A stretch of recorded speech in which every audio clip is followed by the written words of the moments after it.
Listen, the only way this thing will be official is if the people choose it.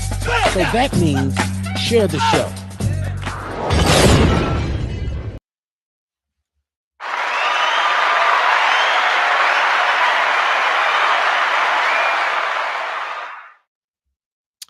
Welcome on a Monday night.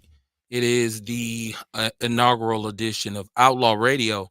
Always say inaugural. On Mondays, always say inaugural, meaning the first show, because we do this Mondays and Wednesdays. Yes, 7:30 p.m. Central Standard Time until whenever I choose to cut the machine off. Welcome to the show. My name is Kevin Barnes. I said like I wasn't sure. Kevin Barnes, man, a Middleton with a microphone, a mouthpiece of the movement, aka the Negro Whisperer. And this is Outlaw Radio live from the basement. I'm sure my co-host will be along as we continue. You know what? I want to shout out my sponsor because I always forget the sponsor. And you should start the show off with the sponsor. So that's EPU Personal Self-Defense. The homie Fletch was on. I'm going to bring him back. He'll talk about the EPU system. EPU Personal Defense, EPUSDS.com is their website. EPUSDS.com.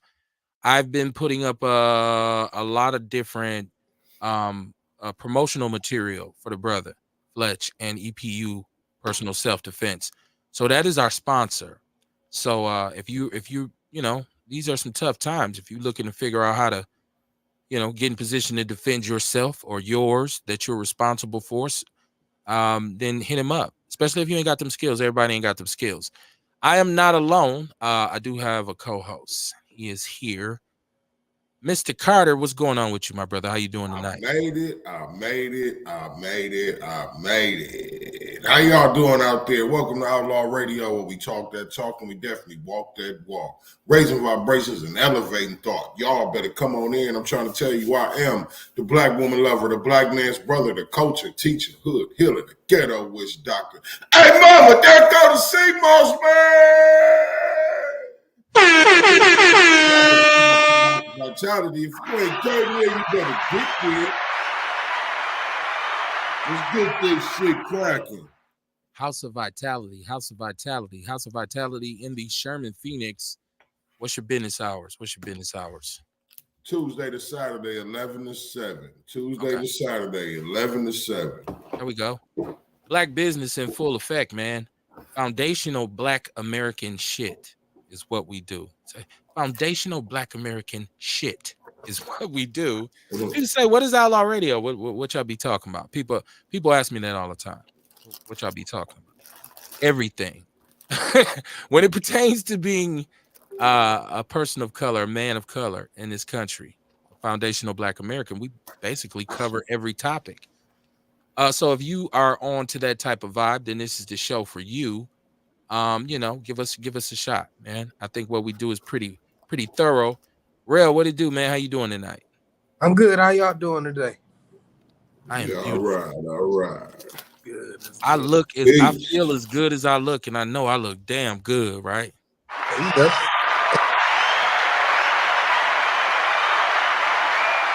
Dynamite. Oh man. Listen, I want to say, first of all, shame on the city for the way these side streets look in Milwaukee right now.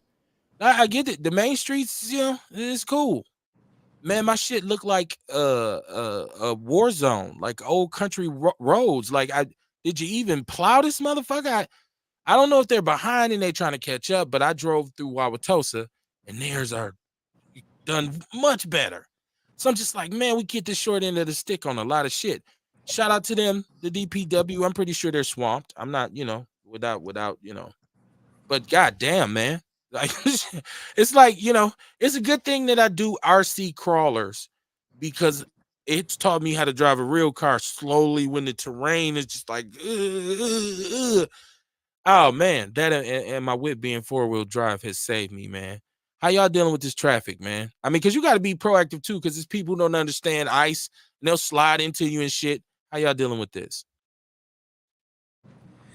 Man, honestly, just taking it slow, making sure I leave early enough to escape my alley, because it's the worst part is my alley for me. Like that's the main boss right there. If I Right. could beat the alley, I'm pretty good on the rest of the road.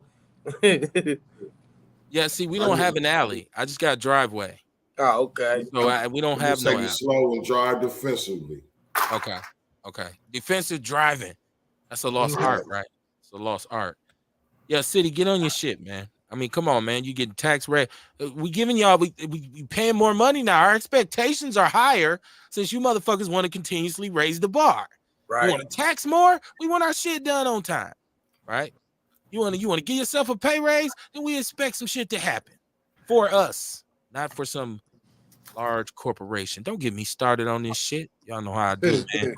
It's Outlaw Radio, man. Monday night live from the basement. Like I said, man, chilling over the weekend, just digging myself out. That snow, man. And I'm from here, and I was like, that shit hit me upside my head. You done forgot. The car wouldn't start and shit. The snow was too heavy. The snow blowers mess. I was like, okay. Let me step back and take a deep breath. That shit was crazy, man. But I come up out of it like I always do. I see you, Jesse Paris, in the chat room, aka Shay and Kruma. Defensive driving is a must. Yeah, man, you go down south, they don't know, they don't have these situations. They don't have like salt and stuff. If you go down there and this ice is fuckery, right? Like I drove through Tennessee one time with my brother to get his kids from North Carolina, and it was winter, and it was crazy. The motherfuckers all in the ditch. I said, "Whoa, this is some crazy." And my brothers, I want to pull in the rest area or somewhere and just go to sleep. The hell you preach? I'm not finna go to sleep in this redneck shit. So now I'm trying to drive this van.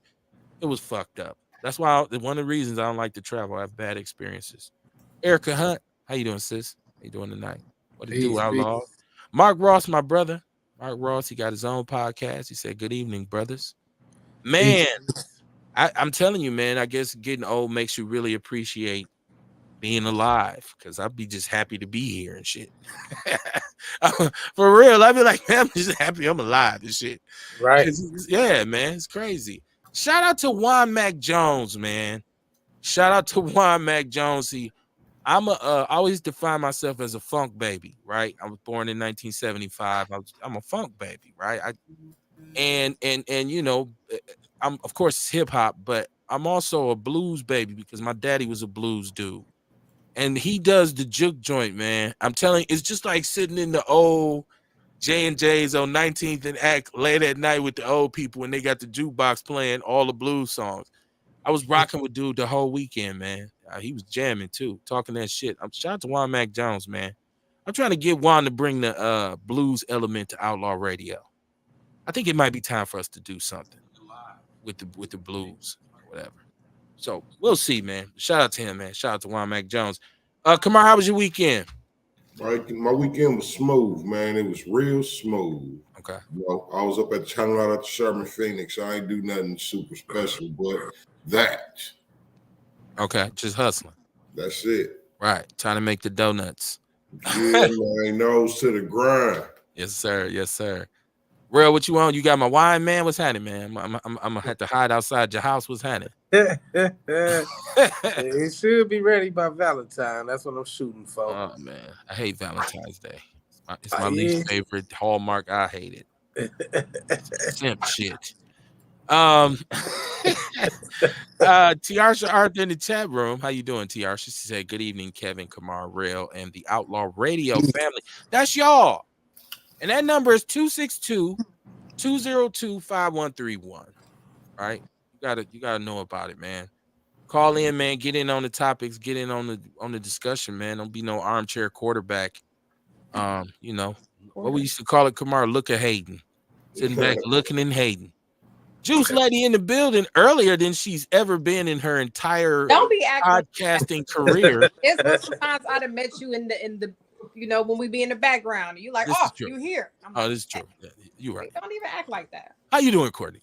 I'm all right. I'm gonna do my son here, so I'm be sitting here focused on that, but I'm tuned in. But he doesn't get to watch TV because we're podcasting. What you mean? Oh, okay. Oh shit. You got me fucked up. He gonna watch it on mute, he said. All right. Oh, okay. Check this out, man. Courtney, how was your weekend? It was cool. I did some good relaxing and resting. All day I did some working. I've been booking my trip to New Orleans for my birthday. So look, I done booked, I done canceled, I done rebooked because prices keep changing. Ooh wee. So it's all Okay. right. Sounds exciting. I know, right? That's how I feel. Enthralling, right? You know? She's living Yeah. her best life, literally. Yeah. Yeah, man, it's weather, man. It's weather. I'm telling you, man, and the sickness going around, and see, there's this looming threat of some coming variant that's supposed to be worse than COVID. Have y'all seen any of this shit? Like this news about this is like it's supposed to be. It's all kinds of, and you got to filter through because a lot of time it's fake news. But I will tell you this: my daughter, who is double vaccinated, just hit me today and said she has COVID in Minnesota. COVID is still running hard in Minnesota. So it's still something to side eye. It's still something to be aware of. I know y'all still like to be up in the clubs and shit, 50 deep, standing neck to neck, breathing all down each other's backs. Y'all gotta be careful, man. You gotta be careful. Hit up Kamar for some of that elderberry syrup, man. Kamar, you got it hot, cold, frozen, popsicles, All man, that. all that shit. Annihilators and shit. Yeah, man. We got to build our immune systems up. And it's like I said, man, Milwaukee looks like this to me, and y'all tell me if I'm wrong because, like I said, I'm older. But when I was little, it seemed like this is how winter always used to be in Wisconsin. Yeah. And then we just like over the past few years, it's like, damn, we ain't even got no snow. It's February. But this year was like, no. Here you go. Knocking down everything, power lines, everything. So yeah, it's crazy, man. Weather, just be careful. Y'all see, rest in peace to Martin Luther King's son, Dexter Oh King. no, Dex. Yeah, he was the youngest boy, and he passed of colon cancer. Mm. Man, crazy. I mean, that's two of his children, two of Brother Michael King's children who have left, and Sister Coretta. So, man. We got the lady trying to set his place on fire. You know what I'm saying? You remember her like a month ago tried to set his place on fire? Oh, well, yeah, Senior, man. I think Senior kick it a little bit, though. Because he always done been in some shit on the side, right? Like, he made it apparent early, like, I'm not my daddy. I think dude's getting suspended from Christian school and Sunday school and shit. And Martin, like, I don't know about that boy. Because he always been, I think he be kicking it, man. I thought I remember the story. Remember, this is how we go back to the song that all of the black artists made in the 80s. It was called For King, when they made Martin Luther King's birthday a holiday. It had every rapper, every black R&B singer, For King, celebrate, King, celebrate. Come on, you remember that shit? Yeah, I remember that. Everybody in the place, yeah. And I thought a rapper said, don't quote me on this because I might be lying. I thought I heard a rapper say that him and Martin Luther King's son and some other rappers were sitting around smoking a joint. I don't know. I can't remember. Wouldn't that be the flyest shit, though, to smoke a joint with Martin Luther King's son? You think about it like, so what's your pop like, man? I mean, just like, that would be just the wildest shit in the world. I would love to do that. Was fronting. Like, imagine the son saying something like that. That's when the conversation go like, on what? Tell him more.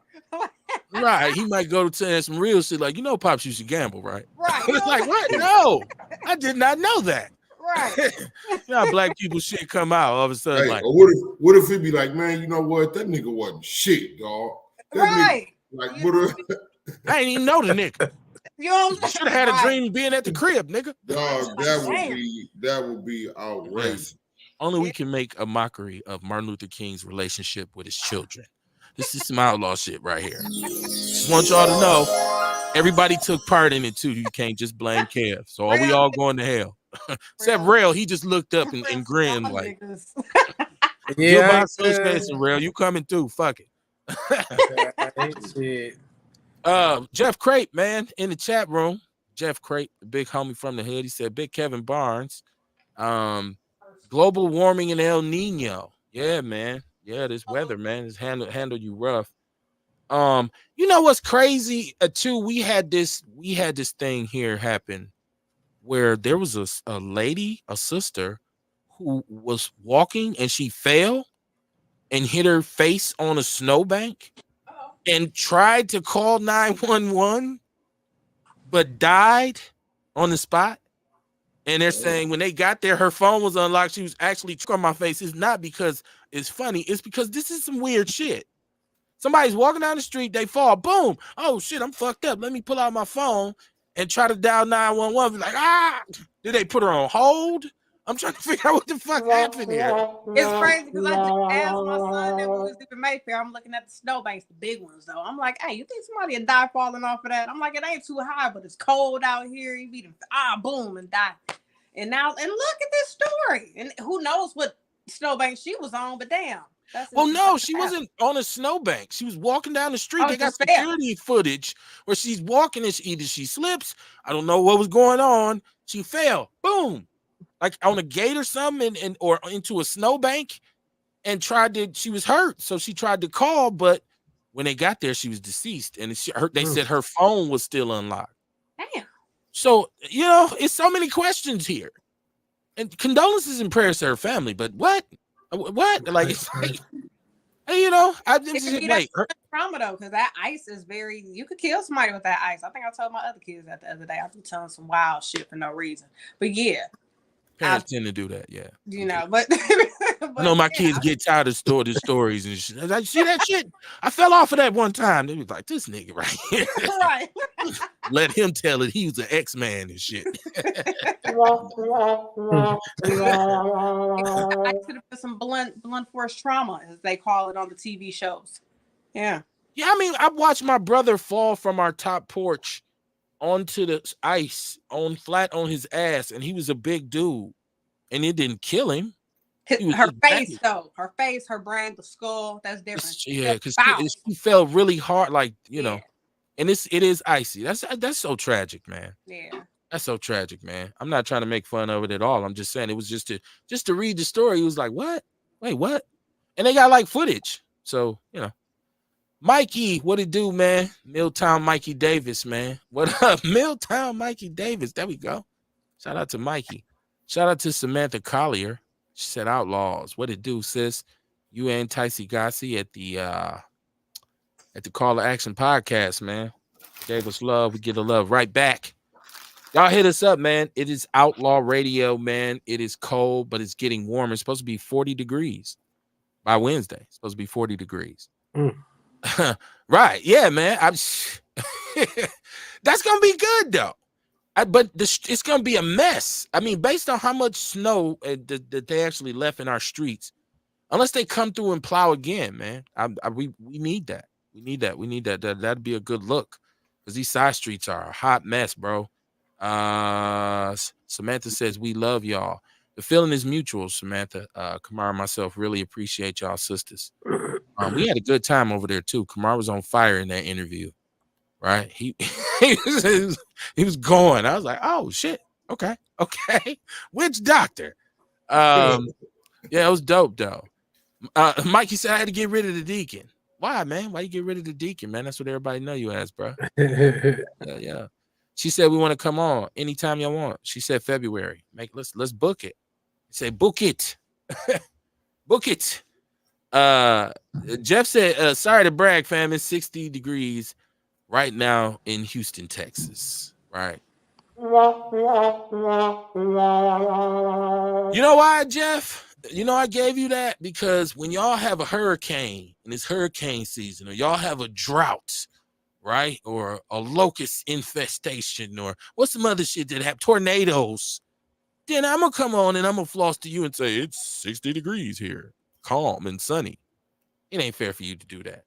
And then if y'all do get some ice, it's all bad, right? Y'all, it's hell to take to the captain. Shout out to you, man, in H-Town. I've never been to Houston. I've been to San Antonio, but I've never been to Houston. Either one of y'all been to Houston? H-Town? Nobody ain't been to H-Town? Been to Dallas. Nope. Okay, you've been to, okay, I see. I never been to Dallas either. I'm not, like I say, man, I don't like to travel. I'm not really like a traveler. So he said, come on down. I got a spot. If I ever get down there, you be the first one I call. I guarantee you that. Shout out to the homie Keaton Rice. K Rice, who's down in Houston. He was on here. We was trying to help him promote his Remember he had the event with the Kentucky Derby joint. Mm-hmm. He had that. He had that. She said, this is Tiarsha hollering at Jeff. She said, did Houston get cold? Two of my sons live in San Antonio. Okay. You all over the place. So what's the latest? What's the latest? I mean, we got so much to talk about. First of all, the Cat Williams thing that keeps like it's so much. It's so much. This done extended itself across so much and so far right now. I seen that Dave Chappelle had a video. First of all, Dave Chappelle was drunk as shit, right? He was white boy wasted. And he just standing on the stage telling jokes, smoking cigarettes. And he criticized Cat Williams, which is, I don't know, I guess par for the course, but I thought Cat Williams had shown him love and not said anything bad or, disparaging like he did with other people to him. But he said you didn't go after any of the white comedians. He said, you painted a bad picture. You painted a negative picture of us. And he said, I'm at war with the Illuminati too. But what part of warring with the Illuminati involves dissing Cedric the Entertainer? He's like, he's old and he's fat. Like, wow. Now, he did. It was crazy because he was saying, if you listen to the whole thing, we always talk about context. Listen to the whole thing. He is giving love. He's giving Cat his props. But the thing about Dave is, and I've always said that Dave Chappelle was, like, to me, the best comedian, the greatest comedian right now, and the best one in a long time. But Dave wore some makeup and a skirt and some earrings too. And I haven't heard anybody hold his feet to the fire about that because he's been one of the vocal ones about the dress thing, right? But then you pop up this Howard Stern video where he got makeup, earrings, and a dress on. To me, now, Dave, that waters you down a little bit. That actually puts Cat ahead of you. And he didn't even bust you out, right? He didn't, with that out there, he didn't say anything. So I just kind of, his last special, Dave was funny, but it wasn't the funny like Dave normally is, where you like, wow, what a spin on that. It was just kind of like, okay, that's funny. So, because I'm in this, everybody, we realized through this whole ordeal how much we pay attention to black stand-up comedy. I bet you most people didn't even know how much they really love black stand-up comedy until this shit came out. And so, yeah, but Dave, come on, man. Like, Dave, I know you rich and all that, but, man, it wasn't a good look for him to be that sloppy. Go ahead, bro. Hey, I watched the Wild 'N Out episode with Cat Williams today, right?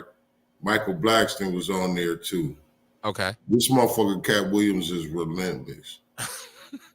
The motherfucker asked Cat, he said, so, who carried Friday? You, Michael Blackston, or Mike, or somebody else, he said, right? And he looked at Michael Blackston, he was like, well, Michael Blackston never carried anything. And sat there. You know how he was answering the questions on Club Shay Say? That's how he kicked it. He was like, well, he never carried anything. Ice Cube carried the show. You know what I'm saying? And he sat there. Then the motherfucker asked him again, or no, Michael Blackston came and asked him. He said, what was shorter, my role in Friday or your height? Dog was like, nigga, all your roles short. I think I seen that. I think I seen that. Actually, I think I seen that. He got right at him. Let me see. I mean, this is a new day, man. It's so much. Marlon Wayans comes out and says, well, nah, they got it wrong. Cat got it wrong. Everybody has it wrong. It's nothing wrong with a black man, a black comedian wearing a dress and all of this. Well, you made white girls. So, of course, we don't. What the fuck you gonna say?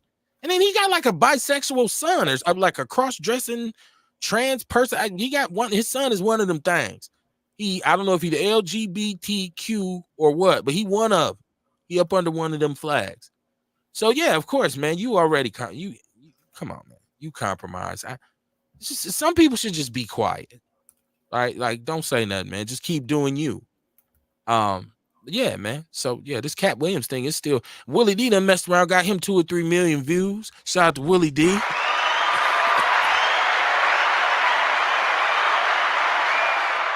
Hey, Willie been going hard though. Willie done Dame Dash, Keith, what's the rapper name? What's the Keith shit. Kamar, you know what I'm talking about. Keith Murray. Murray. Yeah, he's Mark Curry. Willie been going hard.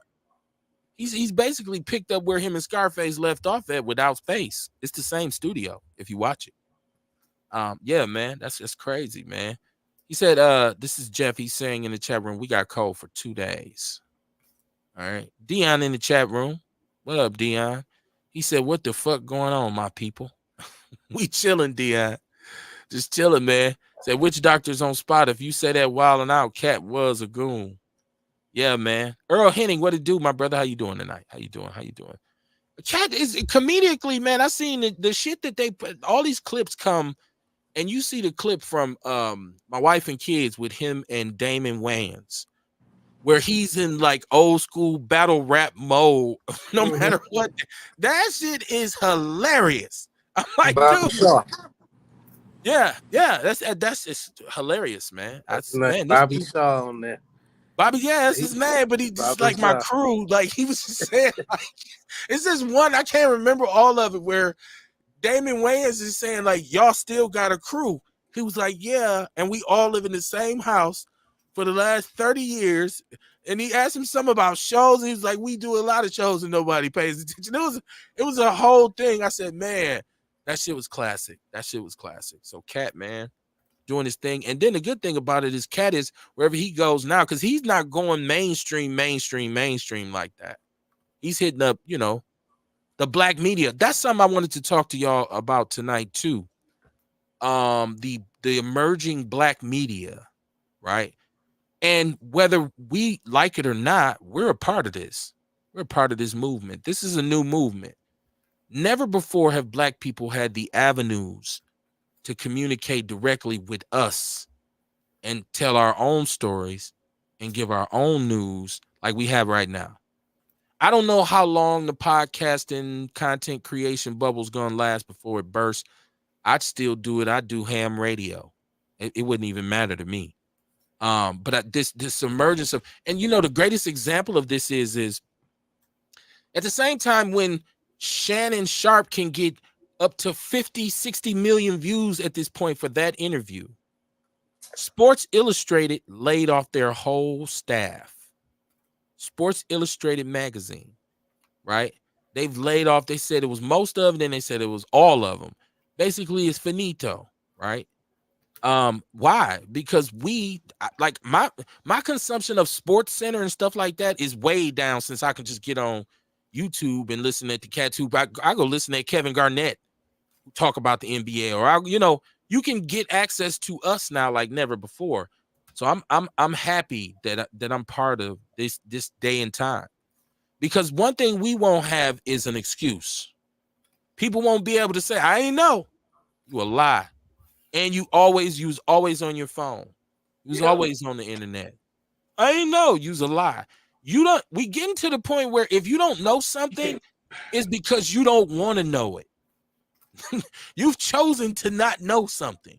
You see it and you just scroll past it. You skip it. I don't need to know that shit. Right? So it's your own fault. I'm starting to think ignorance is a choice. Not slavery, but ignorance. I mean, y'all let me know, because y'all know I get on the line. Ignorance is slavery. Okay. Oh, shit. Okay. See, never thought about it like that. You might be changing my opinion on something, Rail, if that's the case. There's a physical definition of slavery, obviously. But I think you're talking about a higher kind of thing when you're saying, well, shit. Because you think about it, if you're ignorant, you're pretty much a slave to your ignorance. Yep. Because it guides you and drives everything in your life. Your ignorance. Right? Damn. We done came up with some shit on Outlaw Radio tonight. Really, it was Rail, but I'm going to take credit for the shit. Hey, You see, go you ahead. hear what I Go said, ahead. man? I wrote, I said toe rail. I'm gonna be like Cat, like Rail didn't make that up. I was saying that before every show. Hey, I'm gonna go see Cat Williams while I'm in New Orleans too. He's gonna be there the day before my birthday, so you know what I'm saying. I'm gonna go check that out while I'm down there too. See what he's talking about. See little Tori Hart, what her jokes sounding like. All of that. Latoya done jump, and she did, but see, that's a woman for you right there. Get with your enemy. Y'all been beefing for years. I'm jumping on this tour. No, Damn. my whole thing, I look at it so different, Kev. I feel like I done wrote your little jokes and shit. You done got on, and you can't help me get on at all. So don't I'm be pretty mad sure that her Cat child Williams support helping me out now. I'm pretty sure her child support was solid. What that got to do with me trying to be a comedian and be funny? You got your money. Man, you know, somebody ain't pay me for the jokes. That was your payment. Man, right? no, it ain't even paying me for the jokes. Just be why you can't help me put me on. This is why I hate Valentine's Day. Put me on. All that simp shit. This is where it gets you. It's never enough. Now you're gonna go riding with the enemy because you ain't paying me for the jokes. You ain't paying me back for most of the shit. Act like I didn't say nothing about the jokes. You know what I'm saying? You know I'm funny and I'm a comedian. You ain't gonna take me on no tour. You ain't gonna. We divorced. I got a whole new woman. Exactly. So don't be mad about Cat Williams helping me out and put me on in. Shut it Courtney, up. This is the one thing that she's forgetting. If not for her affiliation with his name, nobody even knows who you are. So you can't stop owing him. If it wasn't for him writing those jokes, they wouldn't even know his every name. gig you get, they ain't calling you by your maiden name. Hey, Tori Jackson. Can I speak to Tori Hart? Right? So it's the gift that keeps on giving. Well, this is what we got to remember. So she pulled a Tina Turner. I was just gonna say, right? That's my daddy's name. That's my family name. Oh, he said, got my daddy blood on it. The name got my daddy blood on it. Yeah. Okay. Come on, man. Oh man, you're right, Dion. See, that's the thing. He said Red Fox has some good ass stand up too. Excuse me. I don't like people got to understand, and I don't think black people have taken this into consideration, and that's why I'm here. I'm an information slanger. Black stand-up comics are an extension of the civil rights movement, because the one thing black comics got to do unapologetically, and no matter how extreme, is put that mirror right in white America's face and say, this is how you motherfuckers is. This is how y'all act. This is how y'all treat us. And they were so busy laughing, wait a minute. Fuck, that's true. Right? And so each black comedian who's pushed the line further and further, if they did social commentary, it was game changing. And so it became like hip hop was a voice for us. Black stand-up comedy has been a voice for us. This is why we take it so seriously. This is why when Cat Williams say Steve Harvey be stealing jokes, we're like, oh shit. It's like when you say somebody used to write for Rakim. Oh shit, you lying. if Curtis Blow came out right now and told of all the rappers who had ghostwriters on Club Shay Shay, it should have had 30 million views too. Because we'd be like, man, it's an important part of our expression in this country. So you're right. Red Fox, Richard Pryor, Dick Gregory, the list goes on. John Witherspoon. You think about all these black comics, all these black comedians over the last 60, 70 years. And what they all get to do eventually is tell our story in their own words. Chris Rock, even how Chappelle's approach to comedy is very cynical. It's very much about social criticism. So that's why we take comedy so serious. Yeah, black people like to talk shit. That's one of our favorite pastimes. Black people love to get together and talk shit and laugh and bullshit and drink and smoke and that nigga crazy. We like to do that shit. Jeff Crape said, it's because like you, our shit is organic. All cultures love our culture. Black culture has all been 100%. Where are the Western movies? Where's heavy metal? Our culture is admired. Absolutely. This is what I trip all the time on. Like, I feel like black people should have this built-in kind of swagger. Like, if you think about anything that's been innovative in this country, it was one of us involved in this shit. That's why I don't always understand how we take on this mentality of, oh, I'm so victimized and I'm so oppressed. Like, Unless you say, well, we feel that way because all the shit we created, they took. I guess that's the way they look at it. I'm a glass half full type of brother. I look at it like, but shit, we did that. We can do some more shit. We're gonna keep on going until it's over. So welcome to Outlaw Radio, man. The number is 262-202-5131. Shout out to EPU, Personal Self-Defense. Got the Witch Doctor, the Juice Lady, and Fonzarelli in the building. I told my son I'm putting him in that self-defense earlier. I was like, well, I'm going to put you in Kung Fu. He's like, Kung Fu, you damn right. I'm like, you don't know how to defend yourself. He's like, yes, I do. I'm like, no, you don't. Some niggas going to beat you up when I drop you off. Damn. That's fucked up. Thanks, mama. No, so yeah, I mean, I got to call Fletch to set that up. The boxer Terrence Crawford, his mother talks about that when he was little. Like, she used to tell him, you can't fight. Everybody in this neighborhood could whoop your ass. And he'd be like, I can beat them all up. And she'd be like, go fight him. And she would encourage kids to fight him and tell him, you will get your ass whooped. And he's like, I beat all their ass just to spite her. It's weird if you hear him talk about it. But no, you're right. Most people don't even understand this. This is a lost art. Like, and to be able to do this thing right here is something special. So I would say a lot of people need to take that class. I got some homeboys who've been in the streets knee deep, probably done a couple bits, still can't fight a fucking lick. You ever had a cool ass homie who was down but he couldn't throw him? Right? Like, he was always finna do some shit. What happened, man? I was finna slap the shit out of the dude. Man, I was finna go. He'd be like, you was always finna. It never happened. But he was still a homie though.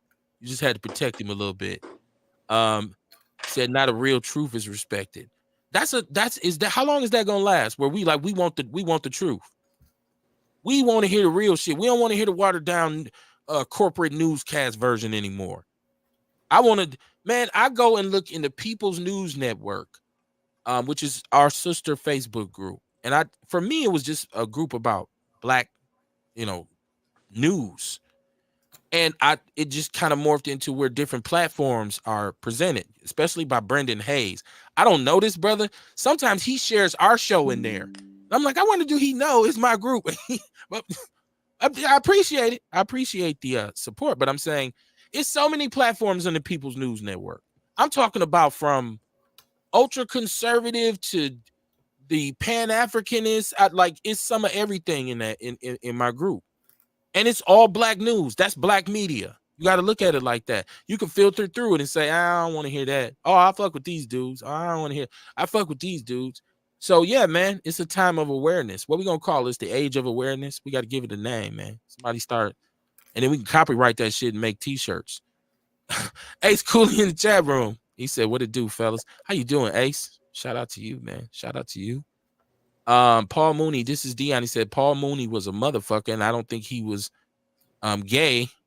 He said guy, but I'm thinking he meant gay. The man had a wife and kids. A lot of gay dudes got wife and kids, though. I don't mean nothing. Right. What do you mean? Paul Mooney was a funny motherfucker, and Paul Mooney was a comedic genius, but he was effeminate. I know I watched him and Richard Pryor crack jokes about each other being gay. Mm-hmm. At Richard Pryor's roast, the old school roast. Yeah. Yes. Richard Pryor lit him on fire with the gay jokes. Right. And it was Hollywood in the 70s, so you never know what Richard himself was with a transgender. He said he cracked a gay joke about himself. Yeah. Yeah. People didn't, slip right by him. Rich was a little feathery at a certain point in his life. I guess that's why Marlon said it's okay to wear a dress. That's how he said it. It's okay. I think I'm gonna do White Girls 2. White Girls 2 was one of the worst movies I ever seen in my life. And the Wayans family historically have been part of that movement for Black movies and Black comedy, and In Living Color broke barriers because we went right at white America, right in their face on TV. But White Girls is a stain on their resume. That's a bullshit ass movie. It opens with them doing Cubans, like they're acting like they're Cuban. That shit was horrible. I'm like, if I was Cuban, I'd be so fucking offended. Look at this shit. So yeah, he lost credibility with me on that. And then his brother, who always had to play the gay stuff. Like there's to me, there's nothing funny about a straight man playing a gay character, Hold especially if he up. does it well. Neck, please. As much as I loved Ving Rhames in the 90s in his movies, as soon as him and Wesley did the Back to Whoever, the Fu Shuang, when they was ladies, drag queen, I said, no, I'm cool. He did make a recovery in Baby Boy, though, standing in the kitchen cooking. He said, ain't no more Kool-Aid. He's standing there naked with the Kool-Aid drinking out the glass. Like, I'm like, damn, that's some cold shit. Dick Gregory was the king of putting the mirror in the white man's face, and he was the first one to do it. And he sacrificed his career because Dick Gregory was in the Kevin Hart, Chris Rock. He was in that seat at that point, had it all going for him, movies, records, everything going, and then he gets really political, and he gets about the movement, and it changes the trajectory of his career. Dick Gregory went crazy as fuck when he was old. I'm sorry, I don't want to disrespect him, but have you ever listened to him when he's really old? Like, he said some wild shit. Like, Prince was a unicorn. Like, he be saying shit like, you be like, what? I seen the horn out his head one day. You be like, hold on, OG. Hold on, OG. I'm just saying, man. Now, when you tell us you done seen the horn out somebody's head, I ain't gonna believe you, Kev. I'm gonna say Kevin lost his shit. I ain't gonna believe nothing. Yep. I expect you to. If I say, Courtney, it's a unicorn back there. Nope. Or if I say Michael Jackson was reincarnated as a goat and he's in my backyard, you should be like, Kev over there tripping. Call Kamar first. Call Kamar and be like, hey, you need to go see your guy, man. Take some sea moss, take all kinds of shit. Take your detox. Take your medicine bag with you. Right. Trouble. This is intervention. Kamar, you think when I had COVID, Kamar dropped a survival kit off for me. I had to do another one. Oh, yeah, it's so squishy. What? But yeah, man, black comics, man. The more you think about the impact that the Jeffersons had, but that's black comedy. That's black people existing in spite of the white man. But that's also a mentality of, I'm not oppressed. A lot of people would get mad at me if I say on this show tonight, I'm not oppressed. They would get pissed at me. What the fuck are you talking about? You oppressed, Kev. Right. I mean, you know what I mean? People you think because you got a little punk ass degree. I done been insulted 7 ways from Sunday from saying, man, I think I can go as far as I push myself. I'm my own limit. Right. Because I get to the edge of some shit and I be like, I don't feel like doing this shit no more. And I move in a different direction. So it wasn't them who did it. It was me.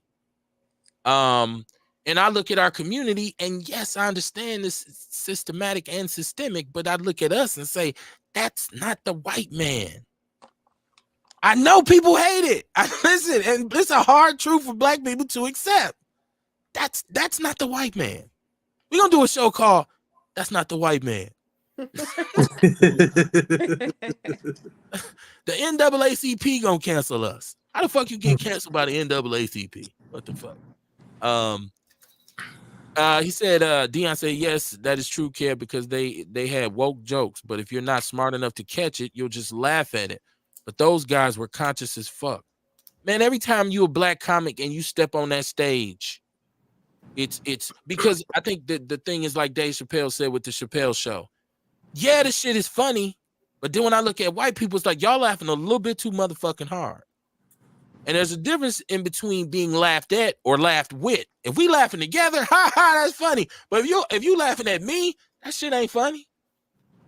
I mean, I could tell some jokes about myself, but I'm just saying, as a people, we don't always like to own up to a lot of shit, man. And the comedy does that for us in a certain way, because we'll make jokes about our dysfunction, make jokes about the dog living outside all year round.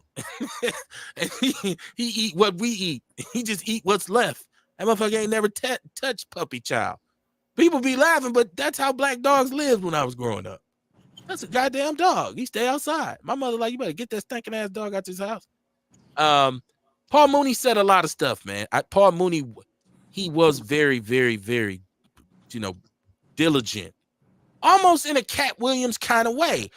Because I used to wonder for a long time, is Cat effeminate? Cat was kind of, a little bitty dude. Is kind of with the perm and the nails, and I was like, well, hold on, man. But he made it apparent that I do no homo. I'm not gonna do the Prince and be ambiguous, right? Like you sure you straight? You ain't got no cheeks in your jeans. Shout out to Jasmine Tyler. She said, "Love, how you doing, sis? We got to get you back on. Catch up with what you've been doing." Um, he said, "Cats just ran the fade. Who ran the fade? Who ran the fade?" He walked in the chat room. He said, "I just don't think having ghostwriters is a good look for rappers. That's like stealing jokes ain't a good look for comedians. You see what I'm saying? It's almost like the same parallel. And people want to hear that shit. Like, who got a ghostwriter? Who steal jokes? But then people still rock with it as long as it sounds good. Just like when we first heard Drake had a ghostwriter. People was like, what? Oh no, wait. But then don't nobody care? Shit, he could still have a ghostwriter. His concerts still now he's super paid. So it's like people act like they care for a second, but as long as it sounds good and you kind of popular, shit, that's what they're gonna roll with. Listen, Drake it might has be different with had comedy though. Drake has had the longest run of any. Drake he's not Tupac, he's not Kane, Cube, or nobody like that. But in terms of success, this dude been going double and triple platinum for over 10 to 12 years. No rapper has ever done that, right? But right now, it's starting to look like it just sounds like you trying to make the same shit that young people make. At one point, Drake was making some great music. We was like, we don't give a fuck who wrote it, right? Like Courtney said. Same thing with comedians. Yes, he said stole a joke, but if you watch Kings of Comedy, the joke is still funny at the end. When he do the space shuttle, it's still funny. But now we just know. She said, this is Jasmine. She said Kevin Barnes, not Kevin Garnes, because I don't know him. She said, you got to get Ray Nitty on here. Can we please talk about why Alderman Bauman has not been forced to resign after his wife made those racist comments? Why hasn't he? Who's talking about that? Who's talking about that in this city? Are they talking about it on WNOV? Are they talking about it on The Truth? Are they talking about it on They talked about it when it happened, and that was like a month or so ago. They're not still talking about it, but when it happened, they did. Yeah. Has there been a demand? And I don't know because I haven't been, has there been a demand for her to resign? I don't know. I haven't been listening to the radio since then, so I don't know. Okay. We're probably not. Okay. Well, I mean, hey, let's start it off. Why not put in the community and say he should have to resign? Should he have to resign because his wife said something foul though? And that's what I'm just gonna say. So my husband say some much stuff. Now y'all want me to quit just because come on, man. Yeah, well, I'm asking. That's what I'm saying. If some of us might be one way and our spouse might be something different. You'd be like, yeah. That's just that motherfucker right there. That's just how he be. I can't control this dumb son bitch, right? Because I'm pretty sure if my wife had a big time job and she was public, I would say some dumb shit when they put the camera in my face. I'm almost promising you I would. not to fuck her up, but just because that's who I am, right? Sometimes that's just who I am. He said, you can come on, Jazz, if you want to talk about it, get something started off. We surely support you in anything regarding putting her on blast for what she said. I'm totally down with exposing her ass. And if it's really that egregious, then he needs to either get her to issue a public apology, which I don't know if she did because I'm not up on the story. Y'all in the chat room, let me know what's the deal with this. Dion, what it do, man? What's going on? Hey, how you doing tonight, kid? I am doing well. How you? Oh, okay, that's good to hear. I'm just sitting back listening to you, man. Okay. Just taking in the information. I wanted to elaborate on a few things. As far as like, because when I was saying about Paul Mooney, now I don't know if he's homosexual, per se, but I don't think he's homosexual. There is an allegation that he molested Richard Pryor's son. Made by Richard Pryor's ex-bodyguard. But you know what I've been learning about life, and I don't keep it real with you. And it's true. everything that we learn, we gotta unlearn and learn the truth. Okay. You feel what I'm saying? Okay. They told us so much shit, bro. I question existence sometimes. Like we damn near like in the Matrix. You know, this is like for me. This is like right now, right? We talking about, like you said, whatever his name, Alderman Bauer. Now he a white man. Bauman, whatever his name is. He a white man. Ain't nobody called for his head, like you said. But if a nigga did some shit like that, a black person, and your wife, you said some shit, if your wife, like you said, was in a position of authority like that, they'll be calling for her resignation. Because guess what? Y'all have pillow talk. So you don't think that woman and that man sit up there and she be talking about how foul and disgusted the black community is and things like that? You know, man, I swear, dude, I ain't gonna lie, man. You know, I have to defend I ain't gonna say defend my blackness, because I'm gonna be honest with you, you know, I don't like white people.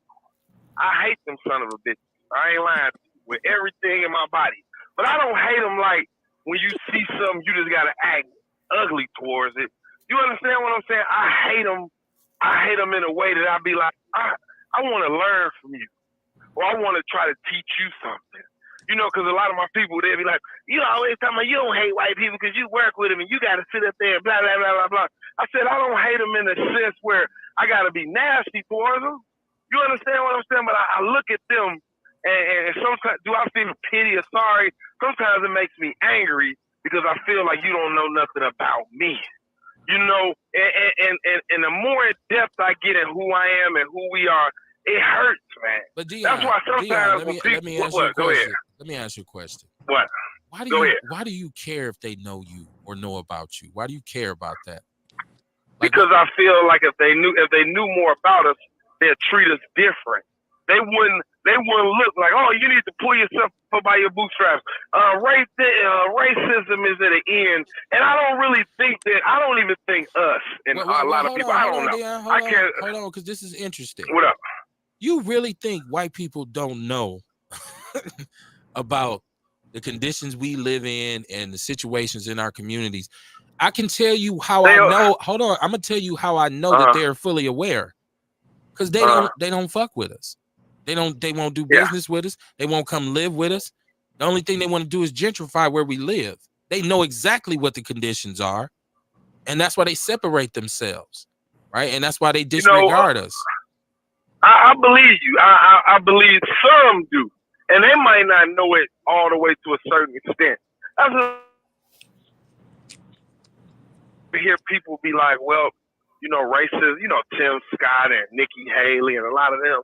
And I be like, these motherfuckers gotta be some of the stupidest, ignorantest motherfuckers that you ever see in your life. Because how can you think that a people who, I'm talking about when I say they stood on our neck, bro, we are resilient people. That's why them motherfuckers mad, because they like, God damn, we try to kill them motherfuckers doing slavery. Then we had Jim Crow where we wouldn't allow them to have anything. Then we had the civil rights movement where we said you motherfuckers can't vote. Then we had the war on drugs. You know what I'm saying? And these motherfuckers are still here. Because when I say, bro, I don't know how deep a person's extent go as far as in studying about African American history. But when I say these people stood on our neck, bro, these people stood on our neck. And when I say they allow certain things to go on, they do. So that's what I'm saying. Really do. Hold on. So this is what I'm saying, because you're saying two different things. You talking about what they've done and how they've enforced their rule in this country. They know exactly what they've done. Therefore, they know about us. That's what I'm saying. Why do you think they don't know? They know what they've done. They know the acts they've perpetuated. They're fully aware of how the system is set up now. You talking about pillow talk. You think they don't do white folk talk when it's just them in the room? Because we do. Hell yeah, they do. We do black people talk when it's just us in the room. Yeah, they do. So, but I mean by them, the average white person to think that, you know, because like I said, man, I work, like right now I'm in Oshkosh. So if I just walked up to a white person, I'd be like, hey, why do you think African Americans, blah, blah, blah, blah, blah, they'll sit up there and look like, they don't know nothing. I remember when They know. They don't, shit. Bro. They really don't, bro. Put a bug in the room and have another white person in there and say that, and I bet you that conversation be 3 hours long. I just don't get why You know, my cousin told me, my uncle told me one time, there's this black kid who lived in Schwabenon one time, and he used to come to the fucking bar. They know. They gonna talk. They just won't talk to you. They won't tell you. I don't know, bro. They ain't gonna show I can their agree hand. to I can agree to disagree. There we go. So like I said, I used to deliver tires. That's when my trucking career first started off. I used to deliver semi-truck tires. So I'd be out in like Jackson, Eden, all the little towns. Like right now I'm in Oshkosh, about to run up in this quick trip real quick. And you know what I'm saying? I have conversations with them. So when the Sherman Park riots went on, they were just bewildered and amazed. You understand? Like, why are you guys tearing up your community? Like, what? You know what I'm saying? I'm just looking at them like, this ain't our community. Don't shit up in this motherfucker belong to us. The houses don't belong. We just live here. It just so happened that white landlords or white people that used to own these houses, probably pass them down to their kids, or however the situation might go, left the houses around. We moved up in there, but this ain't our motherfucking community. You understand what I'm saying? So I just feel like a lot of things, you know what I'm saying, when they look at us, they just be like, oh, you know what I'm saying? Well, why, everyone has equal chances and, this, that, and other. You ain't ever been in a grocery store somewhere. That shit happens to me all the time. I'm in a grocery store and a white person you damn near just be sitting there looking. They'll reach over you or reach behind you. You got to turn around like, motherfucker, don't you see me? But Dion, you know what I'm saying? Or there's black people who do the same shit. See, I don't like that when people do that.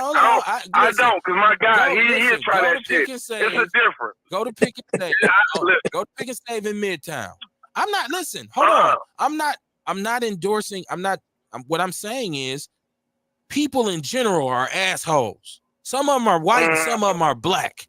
I'm not saying racism ain't out there, but I'm saying like it's the same shit. So I don't, if it's not a white person doing some dumb shit, I go somewhere and there's some black people. So it's just like, okay, I'm more inclined to believe that people in general are fucked up. And, when you add racism to it or you add ignorance to it, it only multiplies it. It multiplies their ignorance factor. Did I just coin a term? Or did I just make up some shit? Real, write that down. I don't know. It sounds like you just made up some shit. But anyway, though, like I told you, I love always chopping up. We pick each other brain. There we go. What's going on, Real? What's going on, my nigga Bull? I'm going to be heading out this week with Wednesday night. I'm going to be jumping on the highway heading down to Gatlinburg, Tennessee to go to the little cabin. Yeah. Ooh, it's going to be scary riding through Kentucky and them southern states at nighttime. Boy, I swear to God, it be seeming like I'll be seeing the Klan on the side of the road and they want to blow my tire out of me. Sundown. Yeah. I'm probably, when I get off work, I'm probably going to jump on the highway about 1 o'clock. Go pick up my boot thing. And then we gonna get up out of here. All right, man. But other than that, I'll probably call back. I know you're gonna have some more interesting topics that I could call back and elaborate on. So I'm gonna let you guys go. All right, my brother. Peace and love. All right, love, bro. Yes.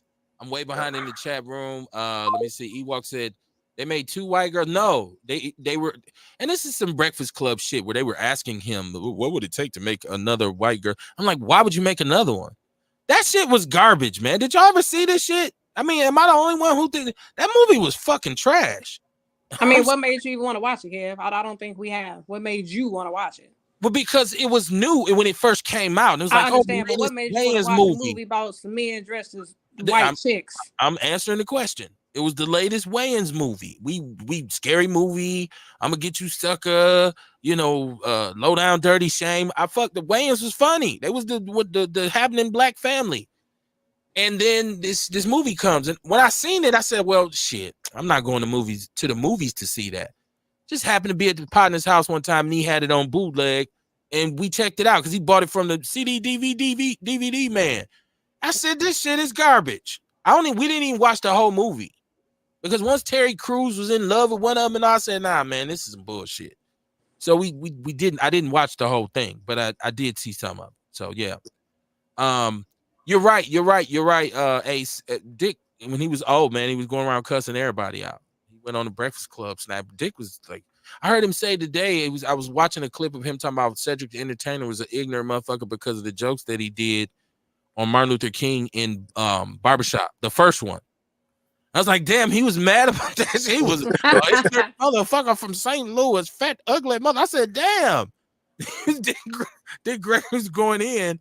He said, Jeff Crape said you're accountable for your own. You're accountable and don't make excuses. I don't know if he's talking about the wife thing, because I'm gonna get to that, because I've seen some comments that Jazz has in there, and I want to talk about that with her. Shabaka St. Core, greetings, Outlaws. How you doing, Shabaka? Said be prepared for the dump, as in human shit. To be reselected. I want to make that perfect, and I want to make that perfectly clear. Can't nobody do it like Shabaka. He bring that line home. A said it's like Dame Dash said he doesn't like white folks to make money off our buffoonery. Yeah, well, shit. Get in line, goddammit. Because I mean, that's been a thing forever. Jeff Crape said ran the fade. What I meant was brothers squared up and it was done. Might be brothers the next day. Yeah, in the hood, a lot of times, we fisticuffs and what have you. Pugilism on display, right? And then the next day you sitting on his porch with him like, I thought them niggas had a fight yesterday. Jasmine said, come on, y'all can't be for real. Why shouldn't he be held accountable? I asked the question, but I also said if that was a violation on her part and no one was accountable and no one issued a public apology, do I think he should be fired? Do I think he should have to step down because his wife said something crazy? Dion just made a good point about pillow talk. So maybe the battery in her back was him at night coming home complaining like, this fucking nigger, she just can't make him happy. And she went to going off and he was like, damn, you ain't supposed to be saying that shit. I don't know the situation. I'm not up on the story. I seen it when it came out. There was some heat around it and it kind of just went away, Jazz. That's what I'm saying. Let me know. She says, I have to talk to you I have to fill you in offline. It's deeper than what was mentioned. Yeah, lace my shoes. Tie me up. I don't know. I'm not going to jump to like I said, anytime anybody says anything anti-us, I'm down to ride. If they do anything anti-us, I'm down. Yeah, we going to throw Outlaw Radio is going to be unified on the fuck them. But I got to know about it. I don't know. I seen it, but it's like so many, the owner of Elsa's, this ain't got nothing to do with that, but she was on some racist shit and people never stopped patronizing them. How many white people in this city have said something racist? And it just kept moving. Jeff said ninjas don't understand conflict resolution. I think they have their own kind of conflict resolution tactics. That's what we see. You see 3 teenagers who are charged with murder for the murder of the pizza man, the Domino's pizza man. 3 teenagers. And their intention was to take a pizza. I was thinking like maybe it's something deeper here. Like maybe the pizza man, because I always go Hollywood. Maybe he was a dope dealer and he was using the Domino's as a disguise to come and serve. No, their mission, according to them, was let's call a pizza and snatch it from him. And you killed him over it. But I'm saying we don't know if that's really the truth. That's like when my mama asked me why I stole her car. I said because she told me to. That ain't why I stole your car. I'm the mastermind behind it. So just because that's what they said, don't mean. I'm not gonna tell y'all why I really killed a person. We knew he worked there, and we ordered a pizza because he and we was upset. We was gonna bust him down. I'm not gonna say all of that. I'm gonna just say. Let me ask you a question though. You in court for the rest of your life is on the line, right? And you want me to tell the truth or why I killed him? Well, if you might get consideration if he was a dope dealer. If you could paint that narrative and say, nah, dude was really this, that, and the third. The dudes beat murders because the person they killed was a menace. Well, some of them be smart, but them teenagers, not to talk about it, but not everybody is the smartest, Kev. Not everyone's thinking. It's like, we didn't kill this nigga. Oh, well, we don't say, everybody ain't the smartest. We said we was going to kill him. We told you we was going to kill you. Now we didn't kill you. None of these dudes was rocket scientists, obviously. Yeah. Once again, if when you get downtown before them lights, with them hot lights, and they start showing you them football numbers, you cats who tell on each other tend to tell. Like, nah, man, because they got cell phone proof of whose cell phone was used and all this kind of stuff. And so once they lay that out on the table and say, we got you. The only way you're going to ever see daylight again is to tell on Lay Trail. And then you ain't going to lie, Ray Trail brought the gun. Cats, really, you seen the first 48 before? I don't know. Maybe it's... But clearly these teenagers ain't do that. They all stuck to their little bullshit story, and they ain't going to tell us why they killed them. Oh, man. That's crazy. We need to stop believing what they said. They just because they wanted a pizza. That ain't... I'm more than positive of something else. But they ain't finna Tell I don't us. know. I think there's a female who's a witness who was involved who said the same thing. Like they came up with this plan to rob the pizza man. And I've seen cats say that. I mean, cats said, man, we be ordering pizzas and man, we knock dude out and take the pizzas. That was a thing at one point in the 90s, Kamar, if you remember that, where brothers used to rob the pizza man. I think another pizza man was killed back in the days behind this shit. So this is not a new crime. Um, Shabaka St. Court says, sad news. Dr. King's son Dexter passed away. Yes, we gave him prayers and condolences. Yes, Martin Luther King's son. Randy Jones, aldermanic candidate for the 7th district, I believe. He said, what's up, Outlaw Radio? How you doing, Randy? How you doing? Ace Cooley said, why we talking about shit? You brought up the tunnels in New York where the untouchables was child trafficking. Is this, you know what, I have not been able to gather any information on these tunnels under the synagogues in New York. Somebody laced me up about this shit. And I'm like, what the hell is, and they was like fighting with the police. What's going on now? Let's put me up on it. I ain't been able to get up on it. Ernest Walker said, hell yeah, they know. That's why they want to ban books. They trying to rewrite history. There we go, Ewok. That's all I'm saying. Because Dion was saying that you don't know about me. And I'm thinking like, yeah, they do. That's why they don't come around us. I mean, who wants to live in northern buttfuck Wisconsin? White people who don't want to be around black people. That's who. I'd rather live out in the sticks than live around them niggers. He said, hold up. He said, I'm not calling in. You ain't calling in, Jeff? Okay. Sean Moore, what it do, man? Sean Moore, my brother from another mother, said, what's happening? What up, Sean Sean? got his podcast. He don't even fuck with us no more. Yeah, man, you know. What he say in the 5 Heartbeats when he accepted his Grammy? Like JT, I'm going solo too. I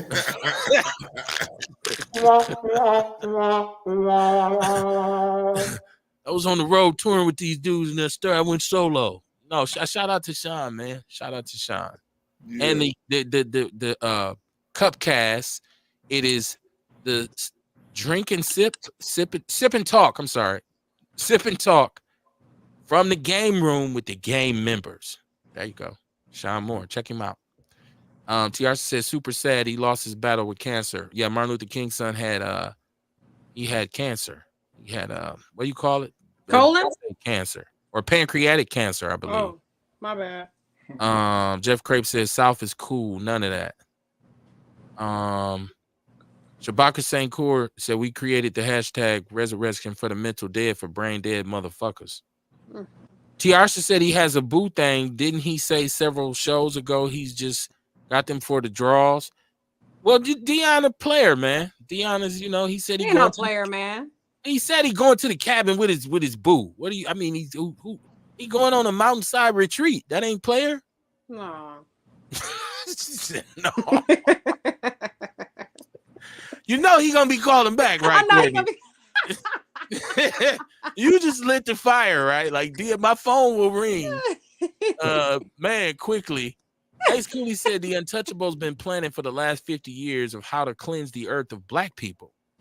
This is how foul these people are.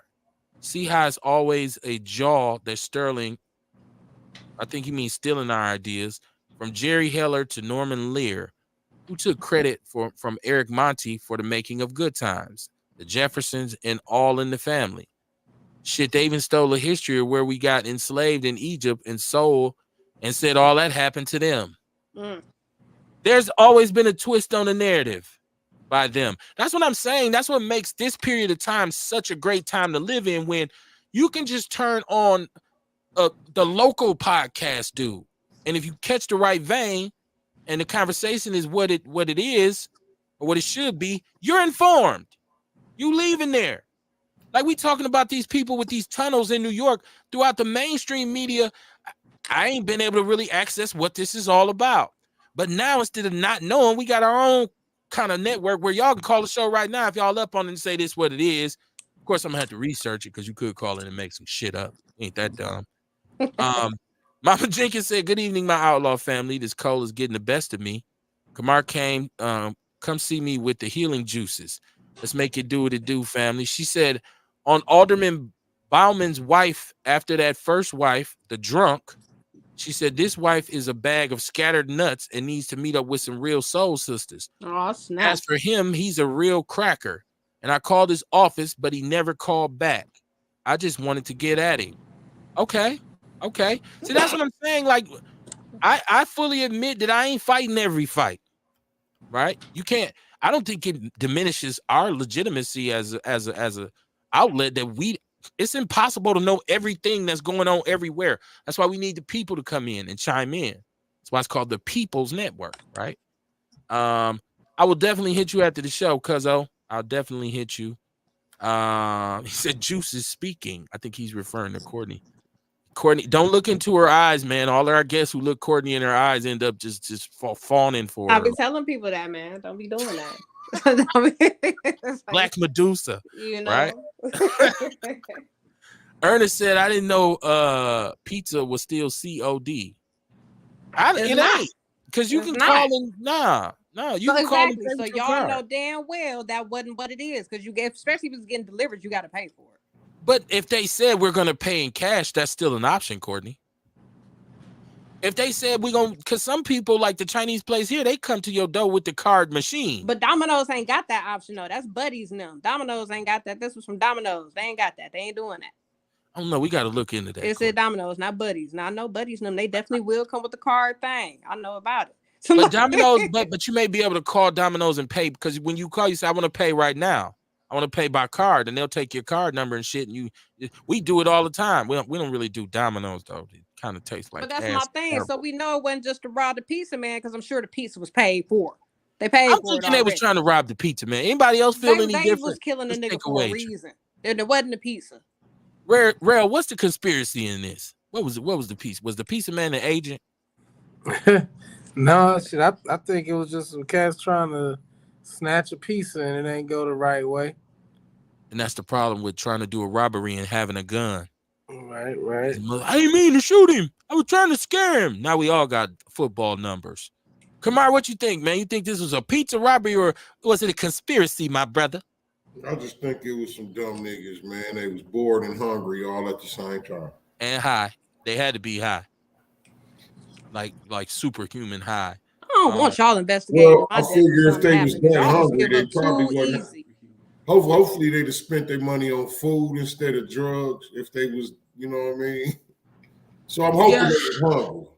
It just sounded like it was drugs involved in this whole circle. Like I'm feeling like there was drugs involved. Did y'all hear me? If I somehow get killed or something, I do not want y'all investigating. Y'all give up so quick. Sound like they're just trying to rob her. That was Courtney was like, but it's different for you, Courtney, because if you delivering pizzas and you get shot, I'm gonna be like, she been all of Colombia and shit. So there's a possibility with you it probably was something else. So I'd be like, no, we got to really look into this. And she been all over in Abu Dhabi and Abu Dhabi. What's it called? Abu Dhabi.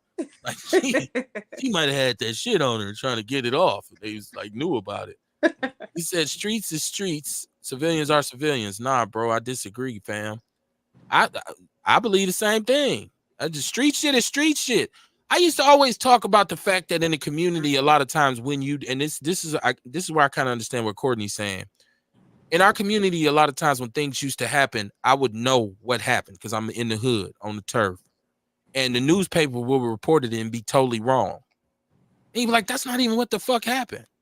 Right? Like, so I get it in that sense. But I'm not saying that, I'm a lot of crime in Milwaukee. Sometimes the news will make it look random, but it's not. Especially if it's a lot of crime in a particular area. It's something going on. What they beefing about? If you go talk to somebody who live over there and say, man, that was so-and-so and them. They got into it with whoop-de-woo them and then that whole summer, and it'd be like that. But if you look in the news, it's just, they make you think it's just a bunch of niggas riding around shooting random people. The streets got to eat, man. Anywhere you got street situations and there's some street action going on, somebody gonna get killed. It never fails. Tiarsha said the criminal complaint said they had planned to take the pizza. There was witnesses that they told what they was planning. That's what I thought I read, Tiarsha. But Courtney got her aluminum foil hat on tonight. It's a conspiracy, right? He was trying to bring the ark back to the community. Jeff Craig said, forgive me for my spelling. Don't worry about it, brother. Can't nobody on here spell. Prostate I got cancer. I myself said muted. pancreatic. That's why. Prostate cancer got that brother, Dexter King. Che said it. Yeah, it's a lot to keep up with, Kev. And there are a lot of content creators that talk about all these things. You got to know where to look. That's what I'm saying. I'm most proud of with the People's News Network is that it is a bunch of. It's all black, but it's from different perspectives, right? There's Muslim brothers. I see people putting up Muslim brothers. I see people put up. One time it might have been some Israelite stuff up in there. I know I was trying to get them the black. Is that what they call rail? The black Hebrews or the black Israel? What do they call the The dudes Hebrew Israelites. with the wristbands on, be looking like Conan the Barbarian and shit? Those the African Bambatas. Yeah, well, this is some deeper shit. These dudes The be like, Hebrew Israelites. yeah, I tried to get them on. They gave me no love. They gave me no love at all. I felt real rejected. Let me Dion said my boo thing don't even live in Wisconsin. I date over the border. Oh shit. Dion said he dates over the border. He's importing and exporting. Let me catch the chat room. Tiarsha said Domino's give you an option to pay in cash. They was trying to take the pizza. They didn't know who the delivery person that was getting sent to have a plan about that particular guy. These mofos' relatives told on them. But how do we know that they didn't know who was working there? It might be a lot bro. of we know. What's going on, Jeff? Hey, bro, I got to say this, man. What Juicy was saying, man. I'm sorry, I don't know her real name, man. What's the real name? She said Juicy. The Juice lady. So check this out, though, bro. Check this out, though, man. I mean, what y'all are talking about, man, it comes down to personal accountability and what she was saying about, what you're hearing in the news, man. The news is a narrative, bro. It's what they put out there to make the masses believe what they want to believe. But check it out. When I was saying, like, police your community, man, if you support people getting killed, if you support people getting robbed, bro, that's what it is. But at the end of the day, you are not going to sit there and see some young dude who's going to face 18 years of some shit he did, and all of a sudden he's going to tell the truth. He's going to tell every lie there is. All of a sudden, that dude's going to become the biggest lawyer that there is out there, man. And that's what I meant by that comment of the streets is the streets and civilians is civilians, bro. If you're in the streets, bro, that's how you get down, bro. There's no laws, man. You don't call the police. But if you not, bro, police your community, man. Make a safe home for where your kids live and all that, man. And that's what we got to do more as a people versus, I think the problem, trying to blame somebody else for what we're doing, bro. You can't blame somebody else for your shit, bro. The problem we run into with that is this, though. The problem we run into with that is this. Those in the community who are saying, I'm not in that life and I want this community to be safe, I'm going to tell or I'm going to cooperate with the law enforcement. Those individuals who are come back and kill and murder them. And Milwaukee does a piss poor job. Milwaukee does a piss poor job of protecting people. That's why people don't cooperate. Hey, Kev, I'm 50 years old, bro. We grew up in the same hood. We know what it is, and that's the point that I'm making. When you choose what you choose, you got to stand 10 toes down and choose that life. You pick that. But, man, don't shit on the next person who's, man, they're trying to do the right thing. Don't call them white because they want their kids to go to college, bro. Don't do all that. So that's all I'm saying with that. So she was saying something real strong with that. That sounds like a different argument, though. Because I think because you're talking about you talking about greater accountability, but then the initiation, the initial comments were about policing the community. So, and there's a difference between I'm going to police this community as opposed to no, you know what, I'm gonna have a personal accountability for my family, keep everybody safe, and make sure my kids get what they need. It's kind of like two different things. But bro, it's all related, man. Because end of the day, we grew up in the hood. I would love to raise my kids in the hood, but I made a point where, I hate to say it, bro, I couldn't do that. I couldn't put them through the same shit that I've seen because they may not have the intestinal fortitude that I had. They didn't have the same things growing up that I had. That, man, there was a sense of community when I grew up, man. I can't claim they blocked, bro, but there was protection. There wasn't people just going through and dealing with shit, dude. That shit was kind of police. Now what it is, man, you got these little knuckleheads just doing whatever. And then you got a news media that the only thing they want to do is flaunt this shit like a goddamn movie.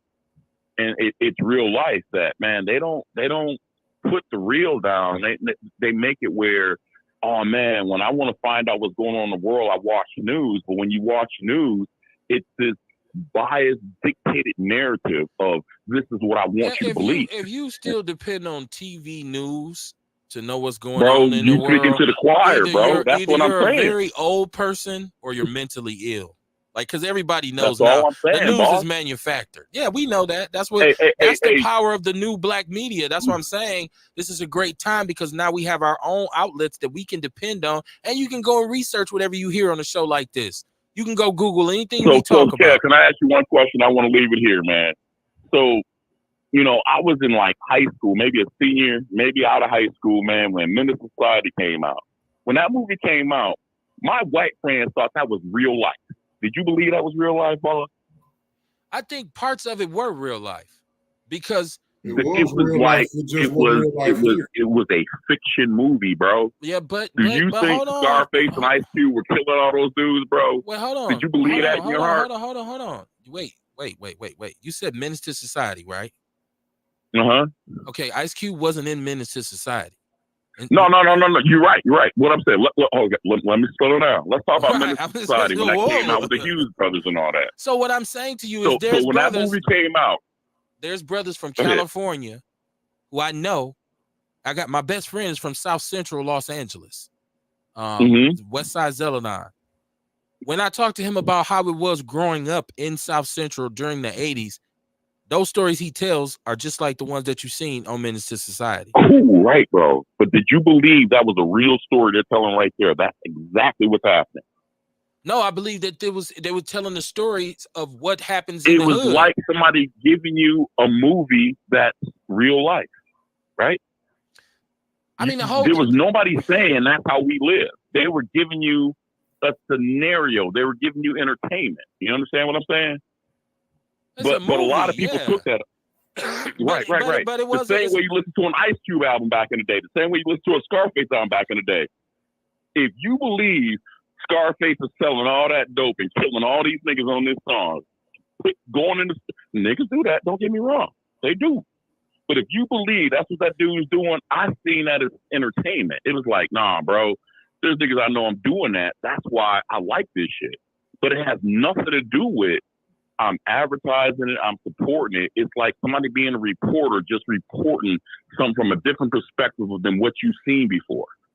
Well, yeah, and the problem is that's the issue right now with people. Now that's why I hear Vlad talking about Ice Cube was a gangster. Culture vulture. Keep going, no, boss. He thought Ice Cube was the biggest gangster. And first of all, if you didn't understand that there was no way Ice Cube could have been doing some of the shit he was doing and still making records, bro, that's number one. Saying. But number two, we understood that they're relating stories of shit that you see in the hood. I never thought Ice Cube was riding around with twin Glocks shooting at people. The stories he told were ghetto stories. Pause for a second. Let me finish this thought when you say that then. So here's where the problem comes in, is when people think that that's our reality. Man, that is a part of what happens in our culture. But, bro, that ain't Kevin Barnes. That ain't Jeff Crate. Man, yeah, there's niggas that do that. That ain't us. Some of the shit Menace to Society hit close to home, though. I mean, there's some incidents in that movie where I say, I've seen that happen before in the hood. But let me ask you this. Bro. How many movies are like that, though? Remember we was talking about this before about movies, and I'm like, it's not many movies. That's all fact, unless it's a documentary. A lot of the time, movies like Menace to Society and all that type of stuff. Hey, with Doctor, ain't even about a documentary. A lot of the time, these. Hold on, don't talk over. Let's not talk over each other. Go ahead, come on. Please. Okay. A lot of the time, you know what I mean, these movies are made so you can have the idea of a lifestyle. This is the lifestyle these is living over here. And we all knew that this wasn't factual. We all knew this wasn't a factual story back then. You know what I mean? But boss, you use it. You use it as a term when you say we all. You say we all. I knew that. You knew that. God damn! Can I finish talking? Who knew our culture? Who wants our culture? They didn't know that. They think that's reality.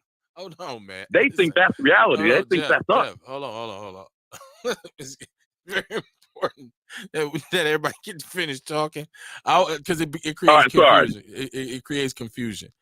Kumar, continue your statement, please. Okay, he said he done.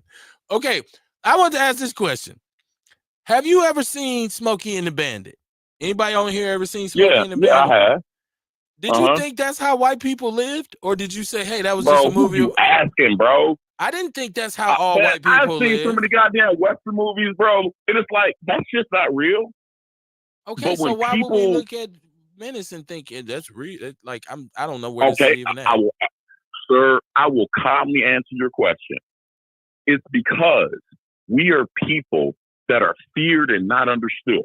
And because of that, when somebody gives a different creative narrative, when they give a different perspective of art, of entertainment, and they show that, and it's like, oh shit, that's like the shit I seen in the news, that I seen on CBS or I seen on CNN. Yeah, that's just true. That's the problem. We never thought Smoking and the Bandit was real, boss. We never thought that shit was real. We didn't think Menace to We never Society thought, was real. We knew it was a movie. We knew that was a movie. We went to Menace. We went to see that movie. Right. White people should have knew it too. When you it wasn't saw a Menace to documentary. Society, but when you seen Menace to Society, you seen that shit. But what about all these suburban kids who's embracing all this goddamn music their parents don't want them to see, and they're seeing all this shit? Oh shit, that's real. Oh shit, that's how it is. That's what the dumb motherfuckers thought, bro. And they loved it. So even if they did think that was real, okay, so I went to school with white boys from Montana and North Dakota who would say, hey man, I seen Menace to Society, and how much of that's really actual? Like, that's a conversation where I say, people get killed, there's drugs being sold, people do come from dysfunctional families, there are unsolved hood beefs, all of that really happens, but that is a movie. So of course there's a little romanticizing in it, but yes, it is kind of a reflection of what goes on. But I mean, you don't just think every black person is Kane and every other black person is O-Dog. That would be stupid. Right. Fact, bro. So as we move forward in society, but you being an old dude just like me, it's like, when you move forward and you look at what's going on, what about the same people in our culture who thinks that shit's reality though? What about the people think that, oh man, you sell drugs, man, this is the way you do this? Nah, bro. You go ahead, man, and you gotta police your community, bro. You go ahead, you gotta be personally accountable, bro. Nobody says that, oh man, if you sell drugs, you fucked up. It's like, that's like something people don't tell people. Bro, I want you to talk to the nigga selling drugs, bro, and listen to his life and listen to how that was. That nigga was better off working at McDonald's than selling the goddamn corner, bro. That's not really how our community functions, though. And I wouldn't encourage people to go out and approach. Some of these youngsters is wolves, man. Some of them is really in that life to the point where they know. Just raised wrong, bro. We got some dedicated, real about the real action type youngsters out here. And sociopaths, bro. Let's put it what it is. Right. So you don't want to run up on one of them trying to deliver. You got to be careful. You can't reason with them. You're absolutely right. So I'm not telling people, all that police show, we pay police a lot of money to do their fucking job. And so when we start talking about, no, we got to be out, you putting your life on the line. No, nigga, I told you I ran. I didn't tell you none of that. I'm talking about other people. Don't say I said stand up and do this. But you said police your community. You just said that. You said you got to police your community. Right? Sam, when we were growing up, did we police our community?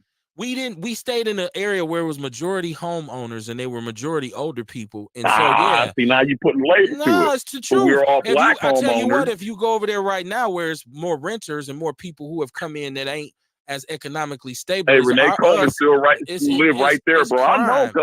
I know, fam. It's crime. I know. So it ain't the same. Right. It's not the same demographic of people that live there now.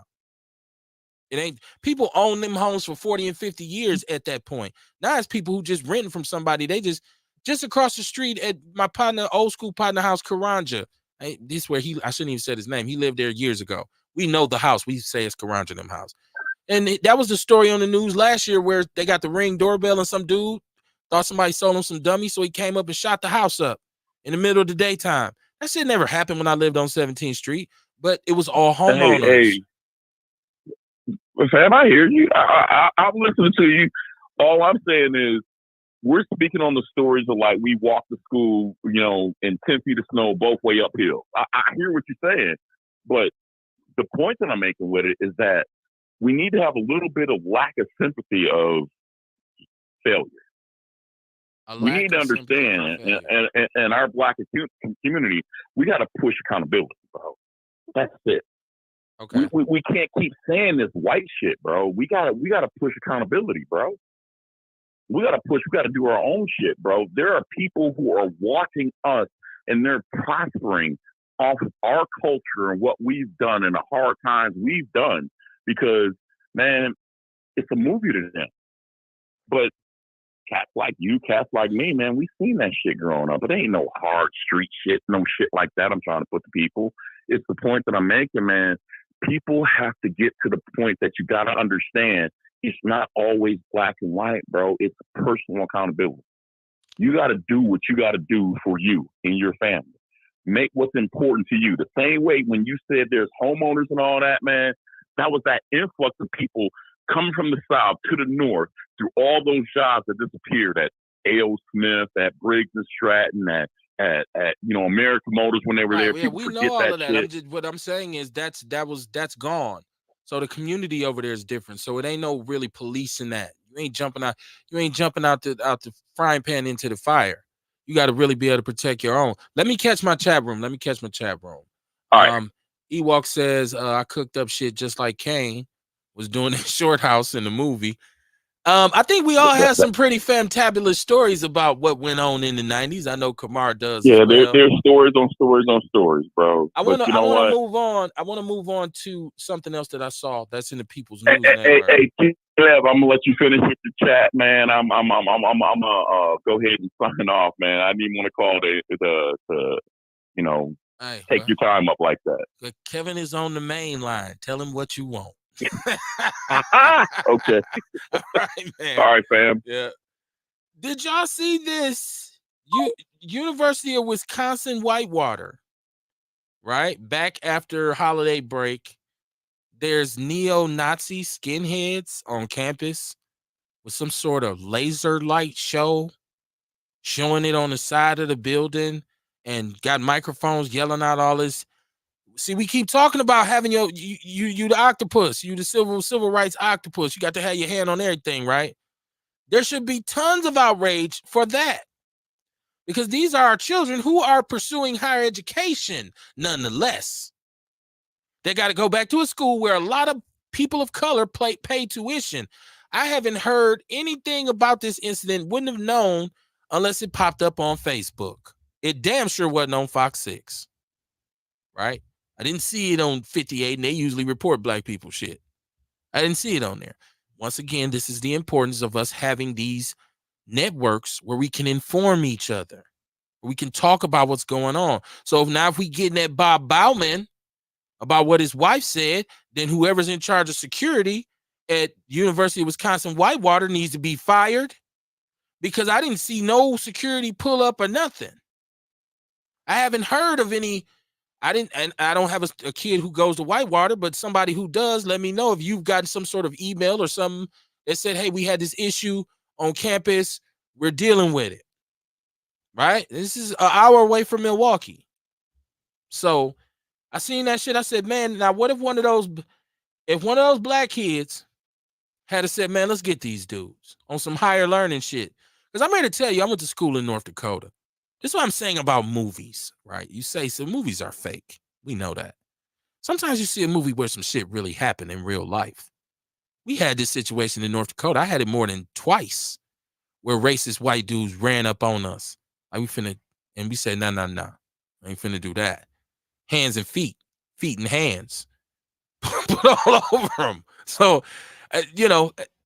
what if some black kids had a mollywop these white dudes? Now they be in major trouble. They be facing assault charges and all of this. But I'm telling you, did either one of y'all see this in the People's News Network with they got like the holograph machine, and it's flashing like the swastika and stuff on the side of the building? It's in the People's Network. at People's News Network. Go check it out, man. I just want to know what Whitewater's gonna do about it. They have a black student union, right? They have, I believe I know they used to have a lot of black kids at Whitewater. I don't know how many they have now. So what did they do? You said they flashed a swastika on the screen? Well, they had like the laser light machine, and they had it shining on the side of one of the dorms. And it was switching from like swastikas to SS to white power. And they had microphones, and they was like, saying white power, and the white man is gonna do this, and the white man is gonna do that. And it was like a mini rally. I don't know how they randomly just said, let's go here and do this shit. But it seemed like this is something there. I don't know if they have a chapter in Whitewater. I mean, I'd be worried about my kids if they was up there. Kids, you in school, you walking back and forth from class, it's dark. You don't want these dudes to start who riding. I didn't hear anything about that. So if anybody's down to, make some noise about that, let me know. Like I said, we can't know everything, but if you shoot it to us, we'll give it as much exposure as we possibly can. If my kid was up there, I would want him. I would want some explanation. Like, what are we doing? Like, are they safe? Because he about to be virtual. Because sometimes you get these little pockets of young kids who, once again, you watch Higher Learning. It was an extreme case and scenario in Higher Learning where he ended up going on the bell tower and all that kind of stuff, and so but yeah, I mean, we still sometimes you can learn something from looking at this. And you know what, we always talk about the bad stuff. Let's shout out to the young 10-year-old. Come on, I don't know if I shared this story. I don't know if you've seen this one either. TJ Williams, 10 years old, was out shoveling snow because he said he wanted to help his mama need a car. And he wants to help her get a car. So he started him a business. His grandmother printed up some flyers and some business cards. He was out in the community shoveling snow. So shout out to him, man. We always talk about how bad black kids is. Shout out to that youngster, man. They don't even there's a clip on YouTube today about a father riding with his son, and they was arguing because he was saying his dad wanted him to go and shovel snow for money. My son and his friend went out and was trying to get some money shoveling snow when the snow fell. But this little cat's 10 years old. And so we always talk about how lost our young black brothers are. It's a good example of one who's saying, man, my mama says she need help. I'm trying to help her. Jeff says it's not extreme. Kent State history repeats itself. Actually, the tower shooting was in Dallas back in the 60s. Kent State was more of the National Guard firing on some students. So that in Higher Learning wasn't the same thing. Mama Jenkins said, don't mess with these young folks. I live over here and there's shooting and robbing going on daily over here by this creek. The police are always a second late to capture the crimes. I've been in this area for 32 years, and it's like you're a prisoner in your own home. I call the police on a daily basis, but they probably somewhere eating donuts. Damn. That's what I'm saying. Like, you want to tell these people in these communities, hey, police your community, get out. It's not safe to do. These young wolves will get at you, man. They'll tell you, man, OG, you got to move the fuck around, man. We out here getting money, bro. You muted, Kamar. You muted. Shut your old ass up. Right. Let's say school. You got to move around, school. Yeah, move around, school. Yeah, man. And you gotta move around. And then what the fuck you supposed to say? Oh, little nigga, I whoop your ass. Now, do you fuck this little nigga up and then you wind up on the news for some more bullshit? You know what I mean? So it's a thin line. You can say police the neighborhood. You can say all that shit. It sounds slick. Especially when you ain't in these motherfucking trenches watching these damn fools. Mm-hmm. You know what I'm saying? And Kamar, the thing is we've had people on the show who have done nothing more than say, hey, I saw something. I'm gonna report on it. And the brother who was on a couple weeks ago, who Sean Moore brought on, and his mother's elderly, and the dude who did it was told by the police who told. Right. And they came and shot her house up. Right. There's a thing I used to always say. The best way to survive in Milwaukee, and there's no guarantee to survive anywhere, the best way to survive in Milwaukee is to mind your motherfucking business. The more you mind your business in Milwaukee, the better off you're going to be.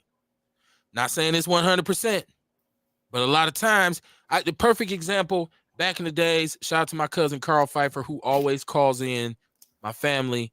He and my brother and I were out riding one night, summer, probably about 1999, about year 2000. We out riding. I know, we old. And we see this dude with his girl. And he's smacking the girl up, roughing her up bad. Like, he's having at her. And so my cousin is like, man, look at this dude, man. I can't stand cats who put their hands on women. He's a coward. Let's go back and check this mog. So my brother like, man, that ain't my business. But he's like, nah, man, but if somebody seen my sister out getting beat up by some cat, I would want them to intervene. So we drove around, pulls up. My cousin says, hey, man, leave that woman alone. First of all, she was the first one to say, no, he leave him alone. He's straight. And then he pulled his shirt up and was like, man, I suggest you keep it moving. 4.5 at least sticking up out the belt. My brother smash off. We in a tizzy. He go to the house. Him and my cousin, they get their guns. But I had to be the voice of reason. Say, wait. Why we strapping up? We was in his business. We was in his business.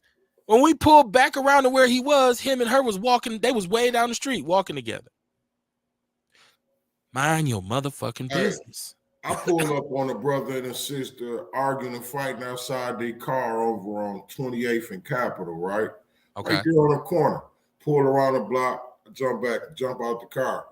And I'm walking up on them, you know what I'm saying? And I'm telling the brother, man, chill out, dog. Freeze that shit, man. This shit ain't cool. You know what I mean? Right. And the nigga look at me and grab by his waistband and was like, dog, don't walk up on me, man.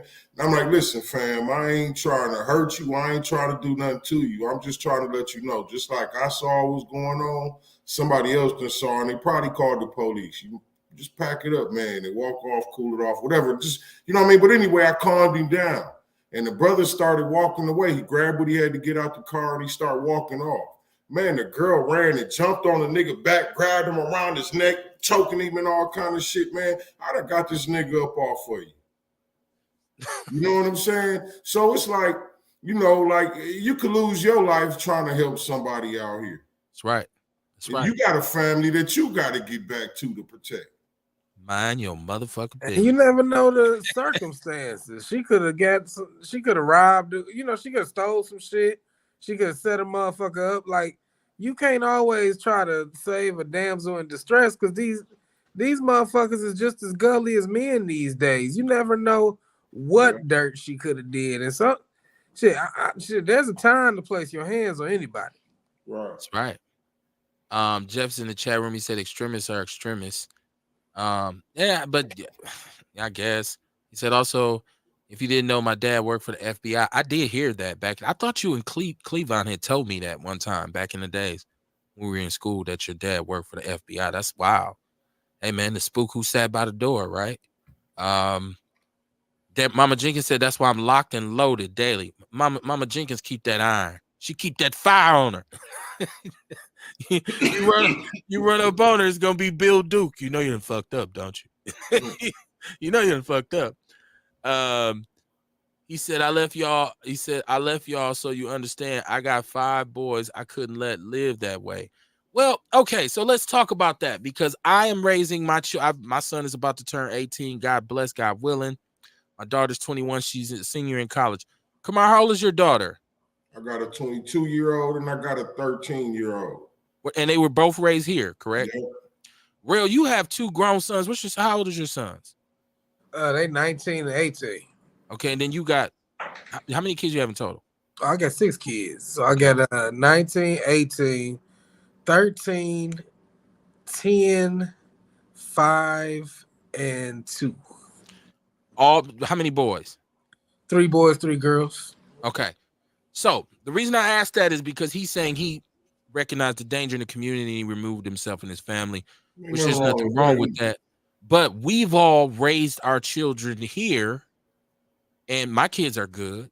Kamar, your daughters are cool, right? Mm-hmm. Real, you have everybody's straight, right? Like, so they haven't been poisoned like by the fruit of the land, so to speak.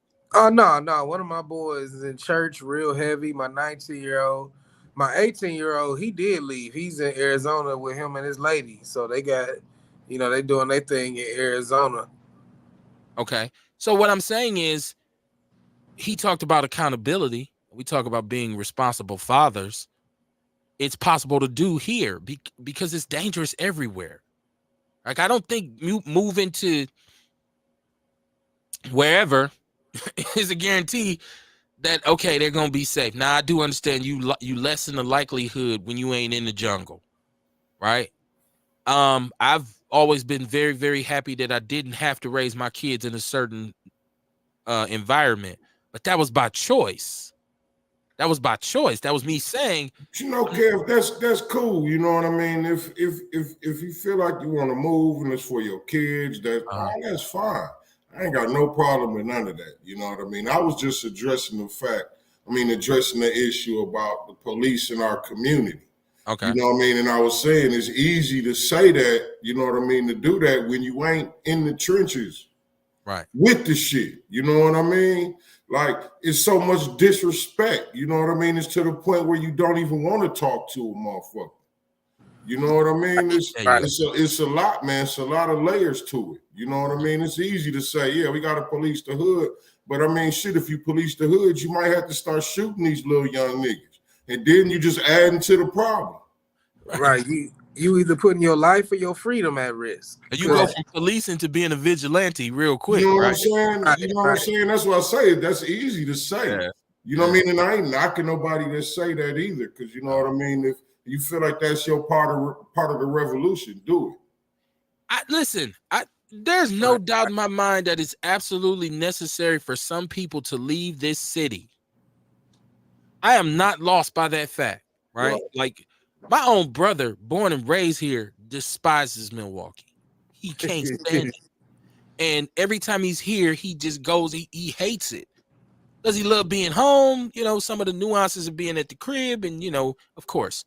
But he just has no plans and no designs to live here, right? I have a partner who, I don't care what we're talking about, it's always going to end up with him telling me why I should not still be in Milwaukee. Like, I understand for some people, it's necessary. I mean, for real. Yeah, you're right. You know what I mean? But for me, I'm like, well, first of all, I'm not the type of person to jump out the window like that. I have to be led. There has to be some opportunity. I've never been in a flux where I had to pack up and get up out. Sometimes shit get on your ass. I can fuck up out of here. I've never been in that situation. If an opportunity presented itself somewhere where it would benefit me more than anything I could find here, I would totally be open to relocation. But I don't want to move somewhere just because somebody said it's better than Milwaukee, and that was all oh shit, the Vegas is way more popping. And I get out there and be like, this is some bullshit. Yeah, it's 195,000 degrees. I'm just saying, anything could happen, and I can say I should have stayed where I was at. That's all I'm saying. And we totally wholeheartedly support anybody who's from Milwaukee that goes somewhere else and bubbles up, because it's entirely possible. He says his children are 33, 30, 26, 22, and 17. Okay. Congrats. We give it up for Black fathers on. That's another thing you don't hear. Sure. We give it up for Black fathers on Outlaw Radio. You looking at 3 of them. There's that old adage. What do you tell your guys who don't take care of their kids? Congratulations, black man. I ain't got no guys who don't take care of their kids. The fuck you talking about? They ain't my guys. That's enough to get you booted out the circle. Bruh, are you out here flossing? You ain't seen your son in 3 years. Well, you can't say that either, because sometimes it be their mama's fault. That's another show. Mama Jenkins said, I've always said, I don't want to hurt nobody, but now you got to be protected. It's better to have it and not to need it than to need it and not to have it. Right. Absolutely. Everett Gransberry, welcome to the show. Welcome to the show. He said, I would think that you should, at the very least, check in just to shift the mindset of the perp. Risky Yes, but necessary. I think he's referring to talking to the kids or talking to, seeing Oh, what's was that going what on in the street. was Well, that what yeah, the message? definitely. I mean, you know what I mean. I talk to the youth every chance I get. You know what I'm saying. But I'm not finna go out my motherfucking way. You know what I'm saying. Go try to stop some shit that I feel like is finna happen. Getting these motherfuckers way. Shit, old ass nigga, get out of here. Listen, I worked with young kids for a very long time. Only over the past, say 10 years did I stop. At one point, all I did was work with youth, and it seemed like for a second troubled youth, right? From adjudicated teenage felons to kids who were not going to school, that were just not just truant from school, through the truancy abatement and burglary suppression, y'all call tabs, in Sherman Park. And so I've dealt with, I taught public school, I taught special education. So I don't, in terms of working with these kids and talking to them and checking their mindset, that's why I know the nuances of, you don't just jump out and run up on them talking about, man, y'all need to get off this corner. Yeah. There's some of them who gonna say, man, if you don't get the fuck on, something gonna happen to you. Any dead ass, something gonna happen to you. So it hurts for old men to realize they can't go and command the turf no more. That some young dudes can run you up out of there, but they You can't. know, Hey, I was just talking the other day. I'm like, I ain't one of them old niggas that go back to the old turf. You know what I mean? To feel like I'm still running some shit. Because I Okay. remember when I was one of them young niggas, you know what I mean? And I remember it used to be some older niggas coming out the joint sometime, and then they try to come around like they still holding some shit down. Hold on, dog. Right. You know what I mean? It's kind of disrespectful for you to come around here like that. You know what I'm saying? Right. So I understand that mentality on how I thought. You know what I mean? So I ain't. But if you want to if you want me to give you some life game, I got it for you. That's right.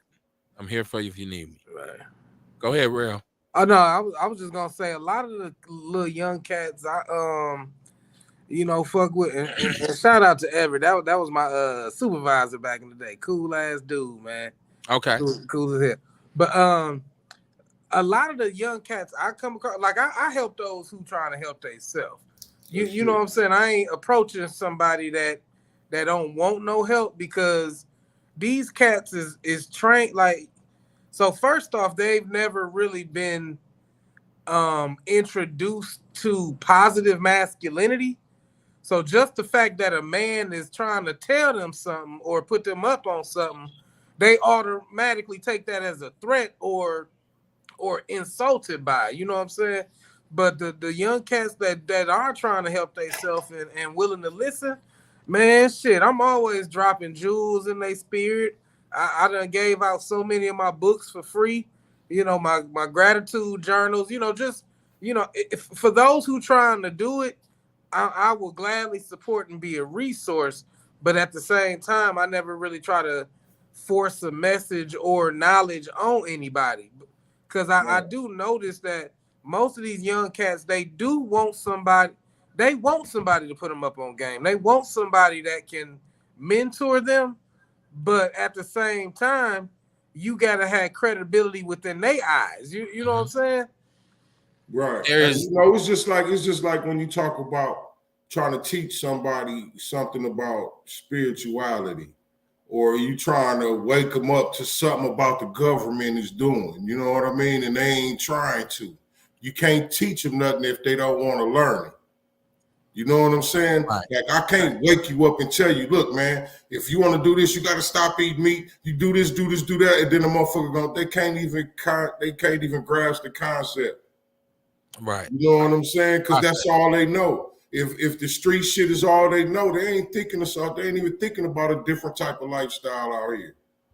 You know what I mean? So if I'm gonna give you some information, it's gonna be because I feel like you want it or you asking for it. And then some of them look at it like, who the fuck is you? How dare you? My own parent don't Right. even try. You know what I'm saying? My own daddy ain't never tried to raise me. Who the fuck is you trying to help? Like, sometimes you might trigger a nerve and some mommy daddy issues you never knew the motherfucker even had, because you showing them love and care that they never got from a parent, and they project that resentment onto you and shit. Well, we're also talking about some individuals who have some undiagnosed mental health issues as well. Right. And sometimes the whole gang is retarded. It ain't just the leader, right? And they all agree that they all fucked up in the head, so they united behind the bullshit. So I'm just saying, and people don't talk about them kids like that. Nah. The reality is, listen, have you ever, in my experience of working with some youth, I'm going to be honest with y'all. I've met some youngsters where I could look in their eyes and tell they wasn't all there. A couple sandwiches short of a picnic basket through conversation with them. And then a lot of times when I looked into what was actually the issue, there, fetal alcohol syndrome, lead paint poisoning, like these serious diagnoses on these kids. And, he ain't gonna never be right. He's biologically unable to get straight because of whatever chemical imbalances, whatever would have you, whatever the psychological terms for it. I got real familiar with the DSM because I had to do assessments for kids. And a lot of times I would look at their report, the evaluation, the psyche eval, and all of this, and see all these different things that were diagnosed, cross-check it by the DSM, and then have a conversation with the young man to see if I could see the patterns. You feel me? And a lot of times I say, damn, unless somebody told him, he doing exactly, this is accurate. And so you got about 15 of them dudes on the same block. You add liquor, you add weed, you add testosterone, because now they're young men, some girls, some women in the mix, because you got little girls who got these same issues, and they coupling up having babies. Man, I said it not too long ago. Growing up, everybody had that slow, thick girl on their block that was always pregnant because motherfuckers was fucking on them. Damn. But like just in my line of work, I get, I process Quest applications all day, and some of them names that come up on my phone, they internet popular, like they Milwaukee internet popular, but you see they getting SSI. They got 3 kids getting SSI. They getting caretaker supplement because they get SSI and they take care of their kids. That's crazy. You be like, damn, these is the popular ones. Right. These is the bad ones. These is the fine ones. These is the Milwaukee famous motherfuckers that man getting that check, literally. Man, listen. Facebook is a fallacy. Social media is a fallacy. If you ain't milking social media for raw, uncut information, see, it's like drugs to me. You get the most pure thing you can, and you go cook it up and break it down in your warehouse and come out with some real good shit. I'm not taking the patterns of anybody who I see as a quote unquote influencer saying, I need to dress like that. I want to ride like that. I want to eat like that. Because it's all a fallacy. And you know that to be accurate because the same individual who's up one week and saying this and that about how great they are and they a baller and they a whole movement and they a bad bitch or whatever would have you, 2 weeks later they're like, oh Jesus Lord, please help me. Everybody in the comments like, damn, you okay? Prayer hands. Right. I'm tired of everything. It's like, right. I can't do this shit no more. Let me post the suicide hotline real quick. I just say I need a backiotomy. I'm just saying, man. So you gotta understand that. I'm looking mostly. I'm not really on the sensationalism. I'm looking for raw information because normally if I can find something, it's a link to something. Like when I talked about the adjustment on the research that they're able to do now that the Republicans are going after in Wisconsin for these universities to not be able to take potentially pandemic diseases and really infectious viruses and do all kinds of experiments on them on how they could become more lethal or more contagious. I said it's something to that. And that's connected with, it seemed like now somebody can turn up the COVID knob and turn it down. Oh, these motherfuckers tripping. Let me turn it up a little bit. It's back. It's a variant. Hey, can I say something? Remember a long time ago when COVID first started? And I was telling you, I was talking about how those 5G towers, how like when they use them in war situations, they create a sickness, or how you feeling like they create flu-like symptoms. You did. You You know what I'm said saying?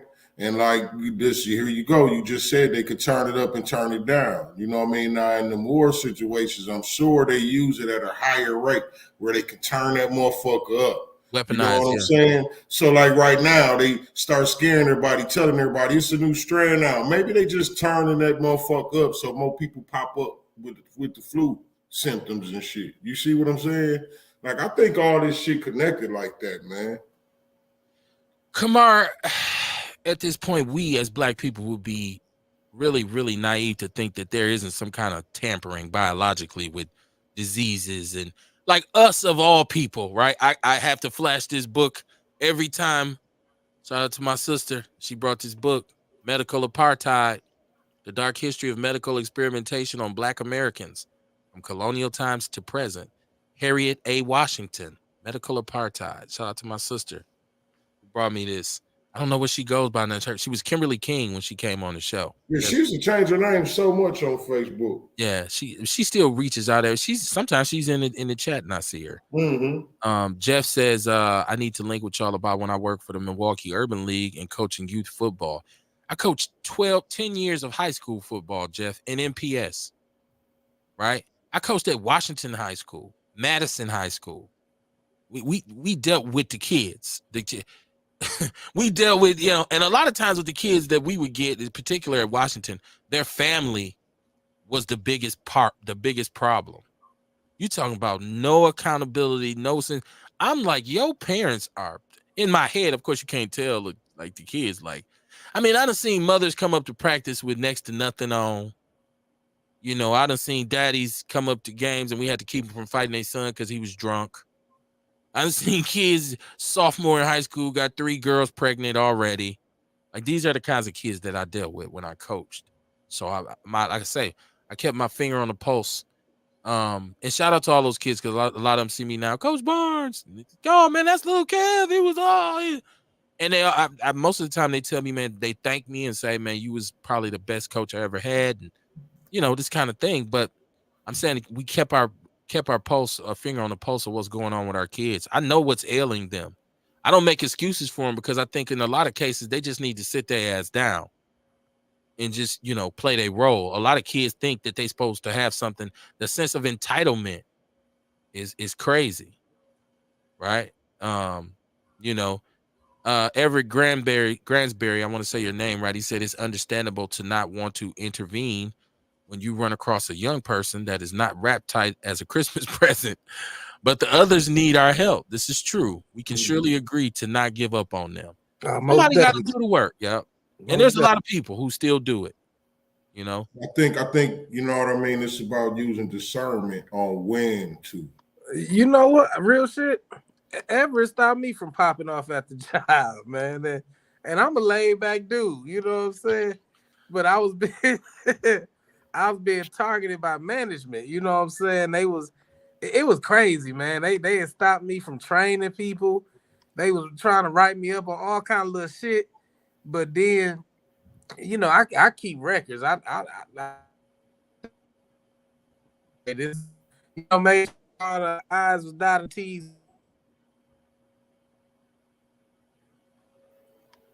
HR started looking at the people that was looking at me. So he helped me out a lot, at that job, man. So he definitely is one that will stop and talk to you and help pull your coattails and shit, if there's some shit you can be moving smoother as.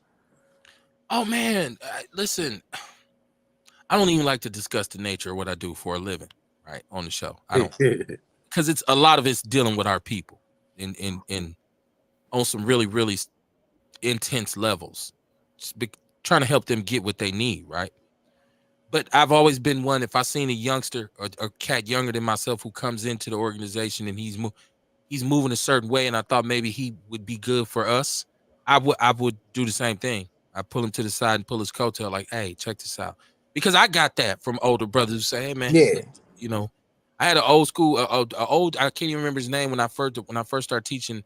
I was at North Division, where we was at the Village Middle School inside North Division. and I had a serious incident with a student where he almost got rained on. Like a dude is the one who got me off of him. Like I had him pent. I was about to feed him his lunch, for real. And he pulled me to the side and he said, "Man, listen, you a young man. You just got you a degree. You got a job. You got a good job that pays you, and you could do this and earn and take care of yourself and your family for a long time, or waste it on a kid like that who is never going to be the biggest thing that you have to overcome in this job. He's not even worth you risking it. If you ruin it now, you'll look back at it and say it wasn't worth it. You just got to be smooth, do what you need to do, learn how to maneuver." And he's like, "I've been watching you. You smooth. You do what you do." I was actually surprised you came out like this. You know, but he said you got to learn how to play this game. And like you said, I said, "You know what? I peeped that." Yeah. And every day he would see me say, "Cool as a fan." He's an old dude. I say, "How you doing, mate?" "Cool as a fan." Cool as a fan. Right. Right. Let me get up on that. Jesse said, "Yep, Kamar, good point. I said the same thing in 2019 when they put a 5G tower up in front of my godmother's barbershop in a historically black district of 5 points." Kamar been talking about that 5G for a minute. He ain't lying. He been harping on it. We was looking at him like, this boy crazy. Hey, I remember back, I want to say in like 2018, by like 2018, I was going to the SRSS Society. And they actually had a speaker come in way back then talking about these 5G towers that they were gonna put up, talking about how bad it was for us. And at the same time, when these motherfuckers start going up, that's when this COVID shit start popping off too. Soon thereafter. But you know what, Kamar, what I found out too is, and my wife had informed, like put me up on this, when a lot of noise was being made about 5G, the towers was already up and working. Yeah, it was too late. Yeah. It was too late. Yeah, you know how they spring shit up on us, and you know what I mean, and we don't even know it. It's too late now. It was one of those situations. Jeff said, "Trader, fucking with you, fam." He said, "Coach in Washington." Oh God, that's what I mean. Listen, I went where the opportunity was. And ironically, our rival was always Marshall when we went to King. But one of my homeboys from Marshall gave me my first opportunity coaching at Madison High School. So we were successful at Madison, given the Washington job, was successful there, ended up at Obama, which is the old Custer. That was where my last stop, because we would take teams and take them to the playoffs. Everybody was a coach. You know, almost everybody on the staff had played college ball. We did a lot of good, man. I had some of the best memories I have with young people through all of the capacities I've worked with them is me coaching. And, you know, just to see, like right now, I got about 2 or 3 that went on to college and got master's degrees. And my real protege, Travion Billings, who was my guy, and he got a master's degree and went on and played college ball. And me and him, he's not my son, but it's kind of like this relationship where it's like he has told me many times that I became the positive male role model in his life. I was still kind of young myself, so I wasn't thinking like that. I might have been 30. He might have been, 16, 17, but it's like a big brother relationship. Every time he see me, he'll say, "Man, I owe you. Hey, you see on the Packer game how they was talking about Nixon and Romeo Dobbs played for Snoop in Snoop League? I didn't know both of them did. I knew Nixon did, but I didn't know both of them did until the other day. Oh wow. I know Nixon is from like dope, man. And he was there too. Oh, was he? That was dope as fuck. Okay. He said some parents are the worst. Some parents are, man. If 2 of the wrong people get together and make a baby, boy, it's hell to take to the captain. I'm trying to tell you. I'm not saying I agree with Margaret Sanger in what she wanted to do, but damn. My brother, who was super extreme, used to be on the show. He used to always be talking about castrating people and shit. And my brother had this theory, like if your house was nasty and you stank, you shouldn't be able to have kids. I was like, damn, man, he's the wild with that shit. Some like black eugenics, man. Black eugenics, man. He said, "Lesson I'm learning from you, dude. Speaking." That's Jeff, man. Salute. Yeah, man. Salute to you, man. You just talked about your sons. It's all good. Time is okay. It's 9:39. We got some time left. Because I also seen this article about them now passing a law to make strip searches illegal in schools, right? First of all, I didn't. When you think about it, I guess there was no law to say they can't be strip searched. But so, wow, shit. There's a county. It's in the People's News Network. There's a county official of one of these up north schools where they was looking for some vape materials on some little girls, on some young women, I guess teenagers, and they made them strip to their underwear.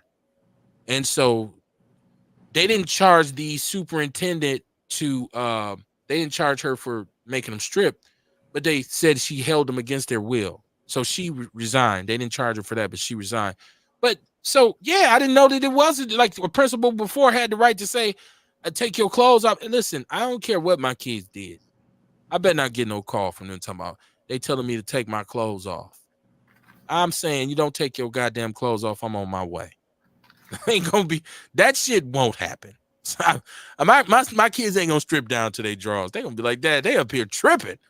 Like, where you at? You need to and when I get there, it ain't gonna be a pleasant sight. It's gonna be shit. It's gonna be tough.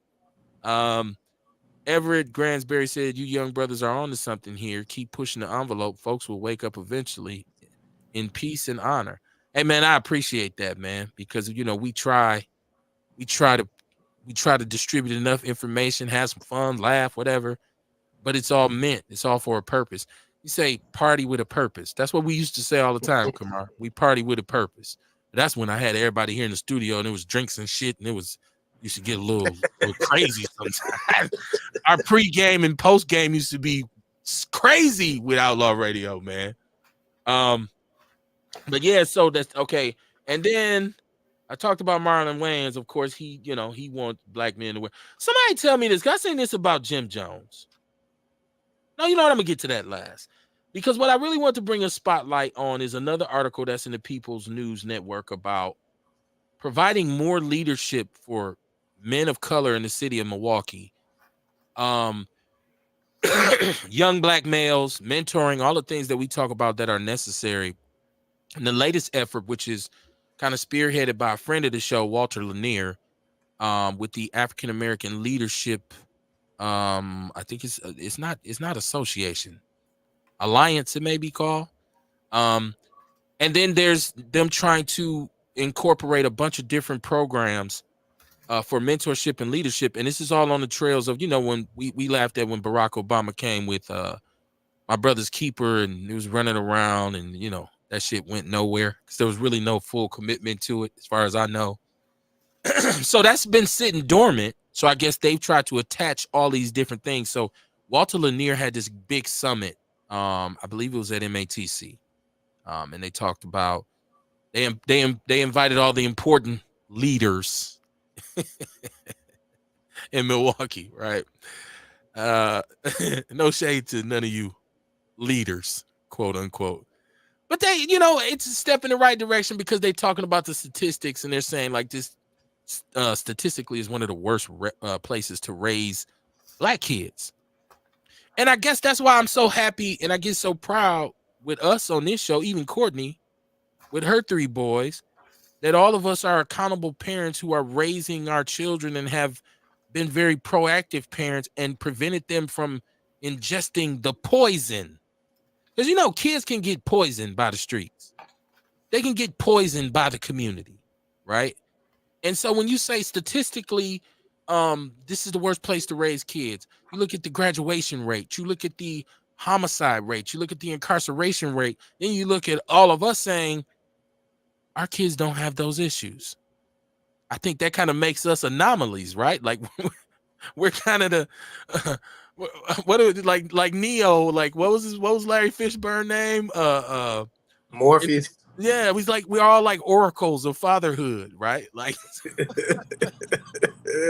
I'm giving us credit because we deserve it, right? And that's not to say my kid's mother hasn't played a vital role. And that's not to say, It's just to say you played your role. There we go, Kamar. Just bail me out of deep water. Pull me out of Lake Michigan, right? It's just to say that I did my part. You know what? I'm a lot of things. I am a lot of things. But one thing I absolutely am that's good is a father. I sacrifice, man. I've compromised damn near every real moral value that I've ever had at one point or another in my life, just because life is crazy. And when you grow up in the hood, that's just the way it is. But one thing I've always been intentional about in saying that there's no compromising or sacrificing is when it came to my children. So I'm not saying I was the perfect parent, but I think either one of them would say, nah, no, Pops was there. Pops ain't, I mean, I was there from them popping out to, not to be too graphic, but I'm there. I'm the dude who in the delivery room with the look, oh no, you know what I'm saying? With the tear in his eye. Don't tell nobody and shit. Don't tell nobody that your boy had a tear in his eye in the delivery room. It was James Brown said, he said something was in his eye. I knew it was a lie. If you know about this James Brown, man. Papa don't take no mess. He said, what can I do to better support you, brothers? It's a bunch of stuff, man. First of all, if anybody wants to support us, I would say please share the show. Share the show. And tell people, hey, man, this is the shit right here. Because we get disrespected and passed over. I see so many inferior shows. I see so many inferior. I'm sorry. I gotta be real, man. Kamar told me I'm supposed to talk my shit. He said you're supposed to talk your shit. He fuck arrogant. Right. They just ain't got it. They just don't have it. And Motherfucker tell me to be humble. Man, fuck that. Right. Fuck that. Ain't nobody gonna say I'm great but me. I always used to say I'm an African. I ain't no African. Right? For real. Like I have to, and I do comparison, man, and I'm very good. Like this is, people don't understand. Before it was podcasting, I went to school for this shit. I did college radio. I always wanted to do it. I listen carefully, and I look at platforms, and y'all just ain't fucking with us. I just have to say it. We all family, right? We're all family. But Outlaw Radio was that shit. He said financially, Jeff, the Cash App, if you want to contribute financially, is right there on the bottom of the screen. $KB7524. $KB7524. Anybody else out there who want to support? Because I'm doing some upgrades, some equipment upgrades. And I would like to get to a situation where I could give everybody their own kind of thing. Like, because I feel like a lot of times sonically, everybody doesn't have mics and all the equipment. I got enough shit in my house to give everybody a set of headphones, a microphone, interface, damn near. Like, I got a bunch of shit. I got boxes of this shit packed up, but I'd like to be able to do something like that and have it to be brand new. I don't want to give you my old shit. Like, can't use all that shit for. So if you want to support that way, man, hit that Cash App, man. Hit that Cash App. Right at the bottom. And if you don't know it, if you can't see it on there, just inbox me. Oh, what's the Cash App? Boom, I'll give it to you. Man, I had so much fun every time I'm on here. But I gotta say this though, because I do hip hop some on every show. Yeah. I think Jim Jones put out a challenge and said he will give $100,000 to any rapper from his generation that could beat him. That was better than him. And I was thinking, like, I've never heard anybody even mention Jim Jones in a top 100 rappers. I've never met anybody to say, who be spitting? Jim Jones. So I'm like, I can't see how MCs ain't jumping out. This wasn't done happen to rap. I can't see how MCs ain't falling out the sky like, dude, I will serve you. Like, imagine if he'd did this back in the days. He's supposed to feel that way. He's supposed to feel that way, man. $100,000. Right, and they know Jim Jones on bullshit, man. He's supposed to feel that way, man. You fuck around and have to fight Jim Jones about your money. I think I was more a fan of Jim Jones' hair and the fact he was doing push-ups in their video than his actual lyrics. But that's just me. I've never been a Jim Jones fan. If we talk, I'm a hip hop guy. Now remember this, I'm the hip hop snob, so I'm up on the Dipset. right? I liked Cam's movement. I thought Cameron was dope. I thought he was the dopest one in Dipset, but Jim Jones wasn't even third in Dipset. Like he wasn't. I'm like, bruh, where does this come from? Like I guess anything for clickbait now. But like I said, it shows you how soft hip hop is now. Because if you'd have done this back in the days, he would have had 9 challenges by now. Didn't they have verses for shit like this? Verses has disappeared. The fuck happened? I went funny with the money. But yeah, Jim Jones. And then the next biggest topic in hip hop right now is this, and I haven't heard it. So this Lil Nas X, he did something that was, I don't know, anti-religious or something about Jesus. It's one of those things where he say he ain't gay no more. Is that what he? Wait, hold on. Are you serious? Yeah, he ain't gay no more. He a Christian now. Okay.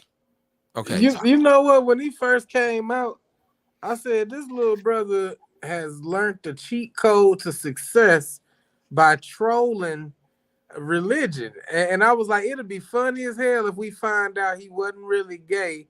It was just the angle for popularity. Yeah, he said they made him do that. You know what I mean? For that. And he said he was gonna get rich off of it too. Y'all serious right now? I didn't know this shit. I ain't know he said that. He said that in the interview. When he first came out, I was like, man, he might be gay for pay. Probably really ain't gay. This just the angle. Like even some of them sports people, when they be like, this is the first homosexual sports person, I'd be like, is they really gay? Or is that to secure their support and make sure they don't get cut? Right. Shit. You know what? I will say this. Some of the stuff I've seen him do in videos when I was paying attention, and this was a couple years ago. See, fool me once. That's how I operate, right? Like if I'm dumb, this is like with Sexy Red. I start to really understand like what the purpose and what the point of this is. And so a lot of times now she doesn't get my energy. I seen that she put up her they had a picture of her at her baby shower, and she made, I don't know how contrived this was, her baby's father came up and for all intents and purposes put his face in her booty. And this is family, this is a baby shower. Cool. This is family, this is on Instagram. Hey, what y'all think about that shit with Yo Gotti and his brother though? His brother got killed after leaving the funeral. Yeah, that's Big Juke, the dude who we were talking about last week. I was talking about that last week with Memphis and what's going on in Memphis. But hold on, Kamar, because that's worth talking about too. But I just want to say, when you get to the point where it becomes demeaning, where like now I'm on Instagram and I got some dude with his face in my booty, that's how we can tell you're all in. You've totally sold your soul for the money. Is that demeaning to her? I mean, or is that demeaning to the dude with his face in the ass? Well, I think, first of all, I think in essence, it is a sex act. I don't think it's demeaning to him. I think it's demeaning to her, because what it represents is the fact that you really have no kind of class or morals. Like, what's too far? Like, one of your claim to fame is your most classic line right now, if her career ended today, would be, my coochie hole pink, my booty hole brown. You know, I thought she was finna say twerking at the red light. No. On the headlight, twerking at the red light or some shit. No, her most forever. That's another good one too. You know what I mean? Well, yeah, they would say, but they give her greatest hits. But I'm saying, like, it's like Rakim is known for. I said it before, right? KRS-One on My Philosophy, the way he started the song, right. It's I think very deeply. Let us begin. What, where, why, or when? Like Big Daddy Kane, even if I stutter, I'ma still come off. Right? Like you got Snoop Dogg, Bow Wow Wow, Yippee Yo, Yippee Yay, Sexy Red. My coochie hole pink, my booty hole brown. The bar set extremely low. Right? So you gotta think about this, right? That's a classic though, man. Well, it changed the game. It turned the game on its ear, right? Like this is what I'm saying. So after a certain point, I stopped paying attention, right? Like I go to sleep at the wheel. Kamar, years and years ago, I used to always say I liked Megan Thee Stallion because I thought she had a kind of old school flow. I thought she was clever with some of her wordplay, but I said, and I used to say this on the show, I hope she doesn't pigeonhole herself with the sex thing, with the whole sex thing, because after a while, it's not an asset anymore. Now, a slut is a slut is a slut. Right. And so when you want to be taken seriously, it's like, oh, shut your ass up, slut. And it's like Jeff is saying, Luke did the same thing. But Luke is like, when you think about Luke, what is he known for? Face down, ass up, like Doodoo Brown. Doodoo Brown. That's his contribution to what's your best rhyme. When I said Doodoo Brown. Right? Like, you know what? It made me think about how, like, if you look throughout history, most women empowerment movements were actually a swindle to like when you talk about Edward Bernays and how he got like Lucky Strike cigarettes got women smoking cigarettes just to double their market by telling them they were torches of freedom, and by smoking it was showing men their cry for equality. So then you get like even this rap shit. It's like, well, it's women empowerment to own our own sexuality. But then when you look at the grander scheme of things, no, these are just corporate motherfuckers selling records because women are gonna find a way to play this shit because these girls is saying some shit or maybe being as free as they would like to be. And even though it'd be dope if it really was really empowerment, but again, just like the Lucky Strike cigarettes with Bernays, this is just another swindle to get money type shit. Well, the sisters are getting swindled now with the stripper whore culture, the same way we got swindled with the crack dope dealer gangbanger bullshit. We fell for the okie doke on that as young men. We bought into a lot of misogyny, a lot of misogynistic ideologies. Some of it I've always talked about. Some of it was kind of like backlash on females because of how materialistic they had gotten in our community. And a lot of us brothers who wasn't a dope dealer, wasn't a kingpin, wasn't a boss, they wasn't fucking with you. Broke ass, square ass, right? And so when a lot of us got at our comeuppance, she said, man, fuck these hoes, right? We ain't no love for these hoes. These bitches just want my money. But it got perverted. Like it got to the point where, now I'm just going to engage in as much carefree sex as I can. And now I got 5 baby mamas and I ain't taking care of none of them goddamn kids, right? Like it got to the point where I'm not going to even focus on doing anything legal. I'm going to get out here and get this street money because a working man is a square. Like the mindset became really, really infected and perverted. And that's why we ended up with mass incarceration and this high single mother epidemic and men not being in the community because we bought into the wrong bullshit. So a lot of the young ladies are buying into that. Because of that right there is why I talk about the music like I do now. Okay. You know what I mean? For that reason right there. You know what I mean? Because we done seen it. Mm-hmm. You know what I mean? We've seen how it affects the community. We see how it affects the youth. We knew how it affected us. Right. And so once again, and Jeff is saying it's when you believe the movie. I never bought into rap music like I thought the rappers was doing what they was talking about. That's not what appealed to me. What appealed to me was they were talking about some shit that I'm seeing happen, that I know is happening, that's happened to somebody. Right. Right. I've seen it. So I say, damn, I can really relate to that because that's what I'm seeing. And we're listening to that. You listen to that Too Short on the Ghetto, which was 1990. And he says 600 million on a football team and her baby died just like a dope fiend. It was going on, right? Like, and so I didn't think Too Short was the biggest pimp in the world. I didn't think Q was the biggest gangster in the world. I said, he's telling some stories, though, that got a lot of accuracy to him, right? And where it was sensationalized, we knew, right? You knew if the reality of a gunfight is you probably ain't going to be able to shoot it out with 25, 30 motherfuckers and come out like the Terminator. That's not my experience of getting shot at. That's not my experience of being involved in gunplay. It never has been that glamorous or glorious. And so a lot of people say, well, I thought they was really doing it. Damn, you was misguided, right? It was like Scarface when he said, on your block, you probably bred a Fat Pat or Tupac, right? Or Big Pun or B.I. saying a lot of those rappers appeal to us because they reminded us of somebody who you knew in the hood. Like, man, he act or sound just like so-and-so. Damn. This is crazy. I think the first time I could recall a rapper supposedly being real and from the streets was like either, I know 106 and Park was out, and it was either Jeezy or 50 Cent. I can't remember who came first. I think 50 came first. I think 50 came. And it was like, oh, he really was from the streets. He was shot 9 times. Right. But then when Jeezy came out, it was like he really was the dope man. Right. So like I think before that, I seen everybody is just telling stories or rapping about shit they knew or saw.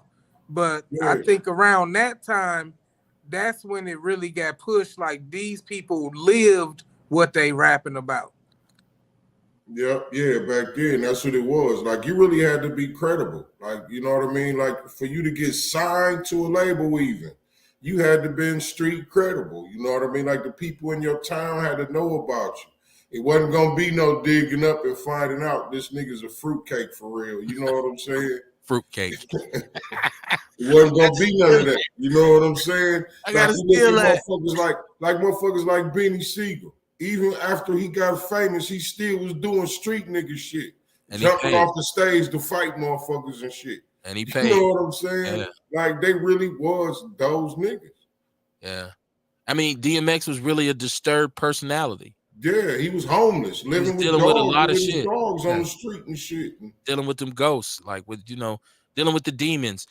And you could feel it through the music, right? Like, and that's why I think now you got a lot of auto-tune because you can't feel that real shit through the music no more. Like they don't have the same kind of. I was watching an E40 interview, and E40 was talking about how they came up, and you could tell a lot of the stuff 40 was talking about. Of course, he was embellishing, but that was part of his life. He knew the lifestyle, right? Now that ain't why I liked 40 though.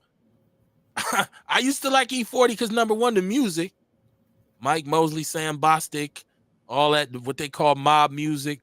Bay Area and all of that music, but also 40 was his flow was very layered and complicated, and he was always saying stuff. It was always a jewel wrapped up in there, right? Yeah, you know what I mean. So I used to always be like, man, E40 was way ahead of his time. That's why he's still famous. Because he was so far ahead of his time. So I say the music now is different because when I'm going through the hip hop stations, damn near everything sounds the same. And if you get to now, they want this upbeat kind of dance music. You thought it was going to be Afro beats. And so, but I don't think the Afro beats artists really came with that second wave that they needed to come with to really take the game over. Because Afro beats is a little bit repetitive. And so you got to really, for us, as we're on to the next thing. For us, I think we kind of, they missed their mark. But I'm saying now, if you listen, it all sounds the same. Everybody's rapping about the same thing. It's the same thing. And if you got yourself auto-tuned on every song, I lose that connection that I had with some of those rappers back in the days. Come on, I remember we had OG Big Mike on here. Yeah. And we were talking about, him making what was the name of Some Serious, which is one of the best rap albums you will ever hear. Trust me. I'm trying to tell you. And he was able to relay why he wrote certain rhymes and what he was thinking. And I think right now kids would just be like, well, I wrote that because so-and-so made this, or because I seen that, or not necessarily because this was a real life thing, but that's an old head talking, man. That's just me being old. Shout out to the Green Bay Packers, man. We lost. It never ceases to amaze me how people who really never put their flag down, right? Like people who wanna the team that's winning is their favorite team, right? And people who say, because there was two kinds of Packer fans. There was the supporters. There was ones who was laughing in the beginning of the season. They fucked up. They garbage. Finally, they losing. And then there was the kind that after they won a couple games said, man, I rock with the Pack. All right. Jordan Love is a black quarterback. His daddy was a black man. His mom's white. I put his story in the People's News Network. And by all intents and purposes, he seems to be a nice young man. Very well mannered, very well spoken, very articulate. I wouldn't mind him representing us at a press conference. And to play in Green Bay, in the 86% white state of Wisconsin, I think he deserves a lot of credit. And if you're gonna praise these white boys who can play until they 50 and be garbage, I think he needs to get his props. A lot of young brothers on that team. I fuck the NFL. I will never get over how they treated Colin Kaepernick. The only football game I watch is the Packer game, y'all. And I only watch that because me and my dad, that was some special that built our bond. But and I love football. But congratulations to the Pack, man. I'm glad that he exceeded expectations, man. And I think for a lot of people, they wait until you're successful to jump on the bandwagon. And it ain't no different in shit like this, right? They'll act like you ain't there doing your thing until somebody else say, oh shit, he got it going on. Then I always supported you, right? And I think that's why Kamara always says, man, fuck them. You got to be who you are from the gate, from the beginning. So when they arrive with the love and adulation, you be like, shit, I already know that. You ain't telling me nothing new. So you don't get caught up in it. Right. Let's do business. Let's do some business. You ain't telling me nothing. Be the son. Right. Come up and do what it's supposed to do every day. Yeah. Don't ask no questions. It don't give a fuck who say or think what. Be the son. Yeah, man. There you go. All right. Jeff says he's a Bear fan for life. He's from the 606. For those who don't know, well, I feel sorry for you because, we already know what happened to y'all. We ain't tripping on that. I want to close this out by talking about Basketball Wives since we're talking about sports. I've always thought Basketball Wives was the dumbest show. I never understood how. And a lot of this is propped up because you have these basketball players, a lot of them young, rich, got the world in their hand, and they get this fine trophy wife, right? And him from the gate, like he's never going to be able to keep her when his NBA contract is gone. And, whether he goes broke or whether it's because of her, through child support. Like, how the fuck you getting $35,000 a month in child support? What the fuck is that about? But then the show came, Basketball Wives, where it was women who wasn't, and most of them wasn't even married to the basketball player no more. But they still got to carry his name. It was similar to what I was talking about with Torrey Hart, like Kevin Hart's wife. Like, his name is the one that's bringing home the bacon. And so I don't know how true this is, but Shaquille O'Neal's wife, I guess she was dealing with some youngster. Maybe he was a rapper. I didn't take his name. It's in the People's News Network. But she was engaged to some pastor who I don't know if she married him. I know that there was a show about them getting married and she was going to marry this dude. Well, he came out today and said, well, she was his sugar mama for a long time. And she gave him $50,000 to, clap her cheeks before she got married one last time. We also live in an age where I think dudes should shut the fuck up and stop telling all their bedroom business. But it just goes to show like these women, and if you look at most of them on the show, these shows are ratchet and messy and just dysfunctional. And it's all a bunch of women who basically, I can't say it for all of them, but I think they all exploited some basketball dude. Look at some of the dudes who was their husbands. Like, especially as they get older. You like, dude, she would have never chose that dude if he didn't have an NBA contract. Come on. And then you get to keep his name and live off of it for the rest of your life. And there's nothing he can do about it. We need to get some sort of ratification to say, man, I want my name. I don't want her to be able to use my name. I don't know if you can. Maybe brothers ain't had enough money to do it. In my DMX voice. But I just think that shows what kind of fake, like, contrived make-believe world we live in, where I can fuck you out of your NBA wages and then make more money than you once you retire because I'm on a show using your last name.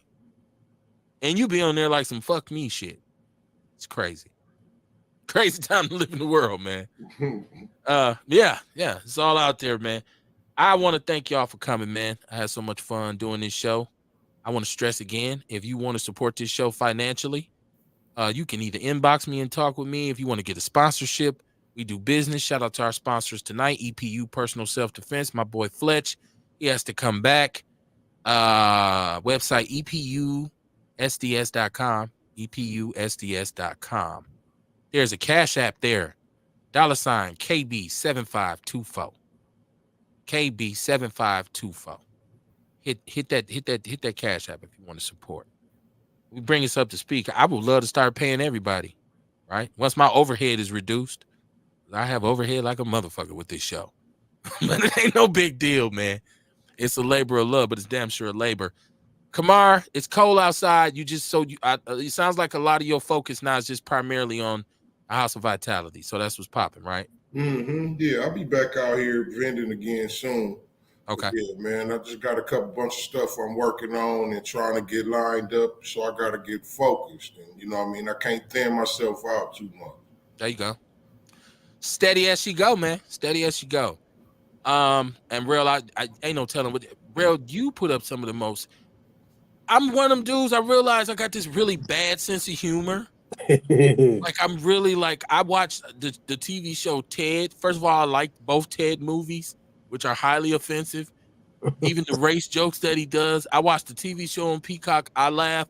Rail, you put up some shit sometimes on Facebook. I'd be like, dude, I'm kind of whoa, Rail. Like especially the booty eating stuff. I'd be like, dude, what's up with Rail? So, I mean, what's going on in his mind, man? So what you got going on this week, man? Oh man, so I took that leadership class last week, and in the class we were just talking about how making smart moves. Okay. You make it basically was saying you make it a specific, measurable, achievable, realistic, and time bound. So Okay. just in that class, actually, it Like was a smart dope goals. class. Like smart goals. Smart goals. Yeah. So Okay. it was actually a class taught by a brother named Kwabena. So he was a cool brother, man. He actually in discussion he found out that I teach emotional intelligence. So there Are you was talking about actually Kwabena who's on the radio? Kwabena Collins. Oh no, this is different. Okay, different. Oh, okay. But he found out I talk about emotional intelligence. So it was a whole module on emotional intelligence, and he was like, hey man, look, I'm gonna give you my mic. He gave me his mic, he gave me his clicker. He was like, this your expertise, go ahead and do your thing. So it was it was a little nerve-wracking to be put on the spot like that, but I greatly appreciate it because it did give me a sense of how it would feel to facilitate a workshop teaching about emotional intelligence and the benefits of. So I just want to utilize what I learned in that class. So my goal that I set for myself is buckling down and getting this audio version of my book recorded.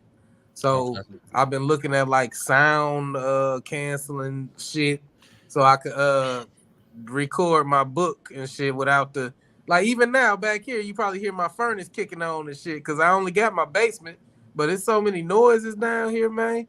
Well, let me tell you something. Yeah. Can you hear the sound of my voice? Do you hear how crystal clear it is? Okay.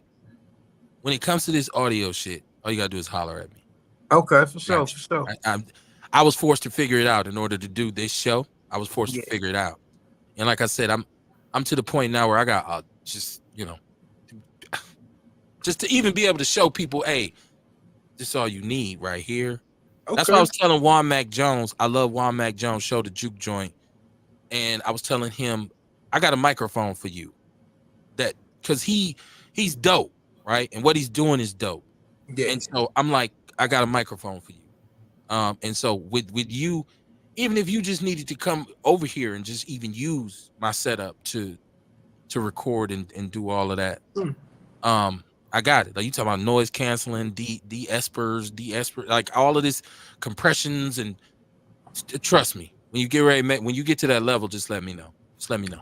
Let me know. Yeah, because I don't even know that terminology you just used, man. So yeah, you know what, I realized that because I'm looking into upgrading equipment, right? I'm looking into upgrading my equipment. I feel like every 2 years, you really got to go and say, I need to make sure my shit is tight. Because you can't have an old board with a new computer, and you can't have an old computer with a new board. They won't work together. You got firmware and all this kind of stuff. So you got to keep shit at least kind of aligned. But I realized researching what I wanted to upgrade to is, you know, a whole lot of shit about sound.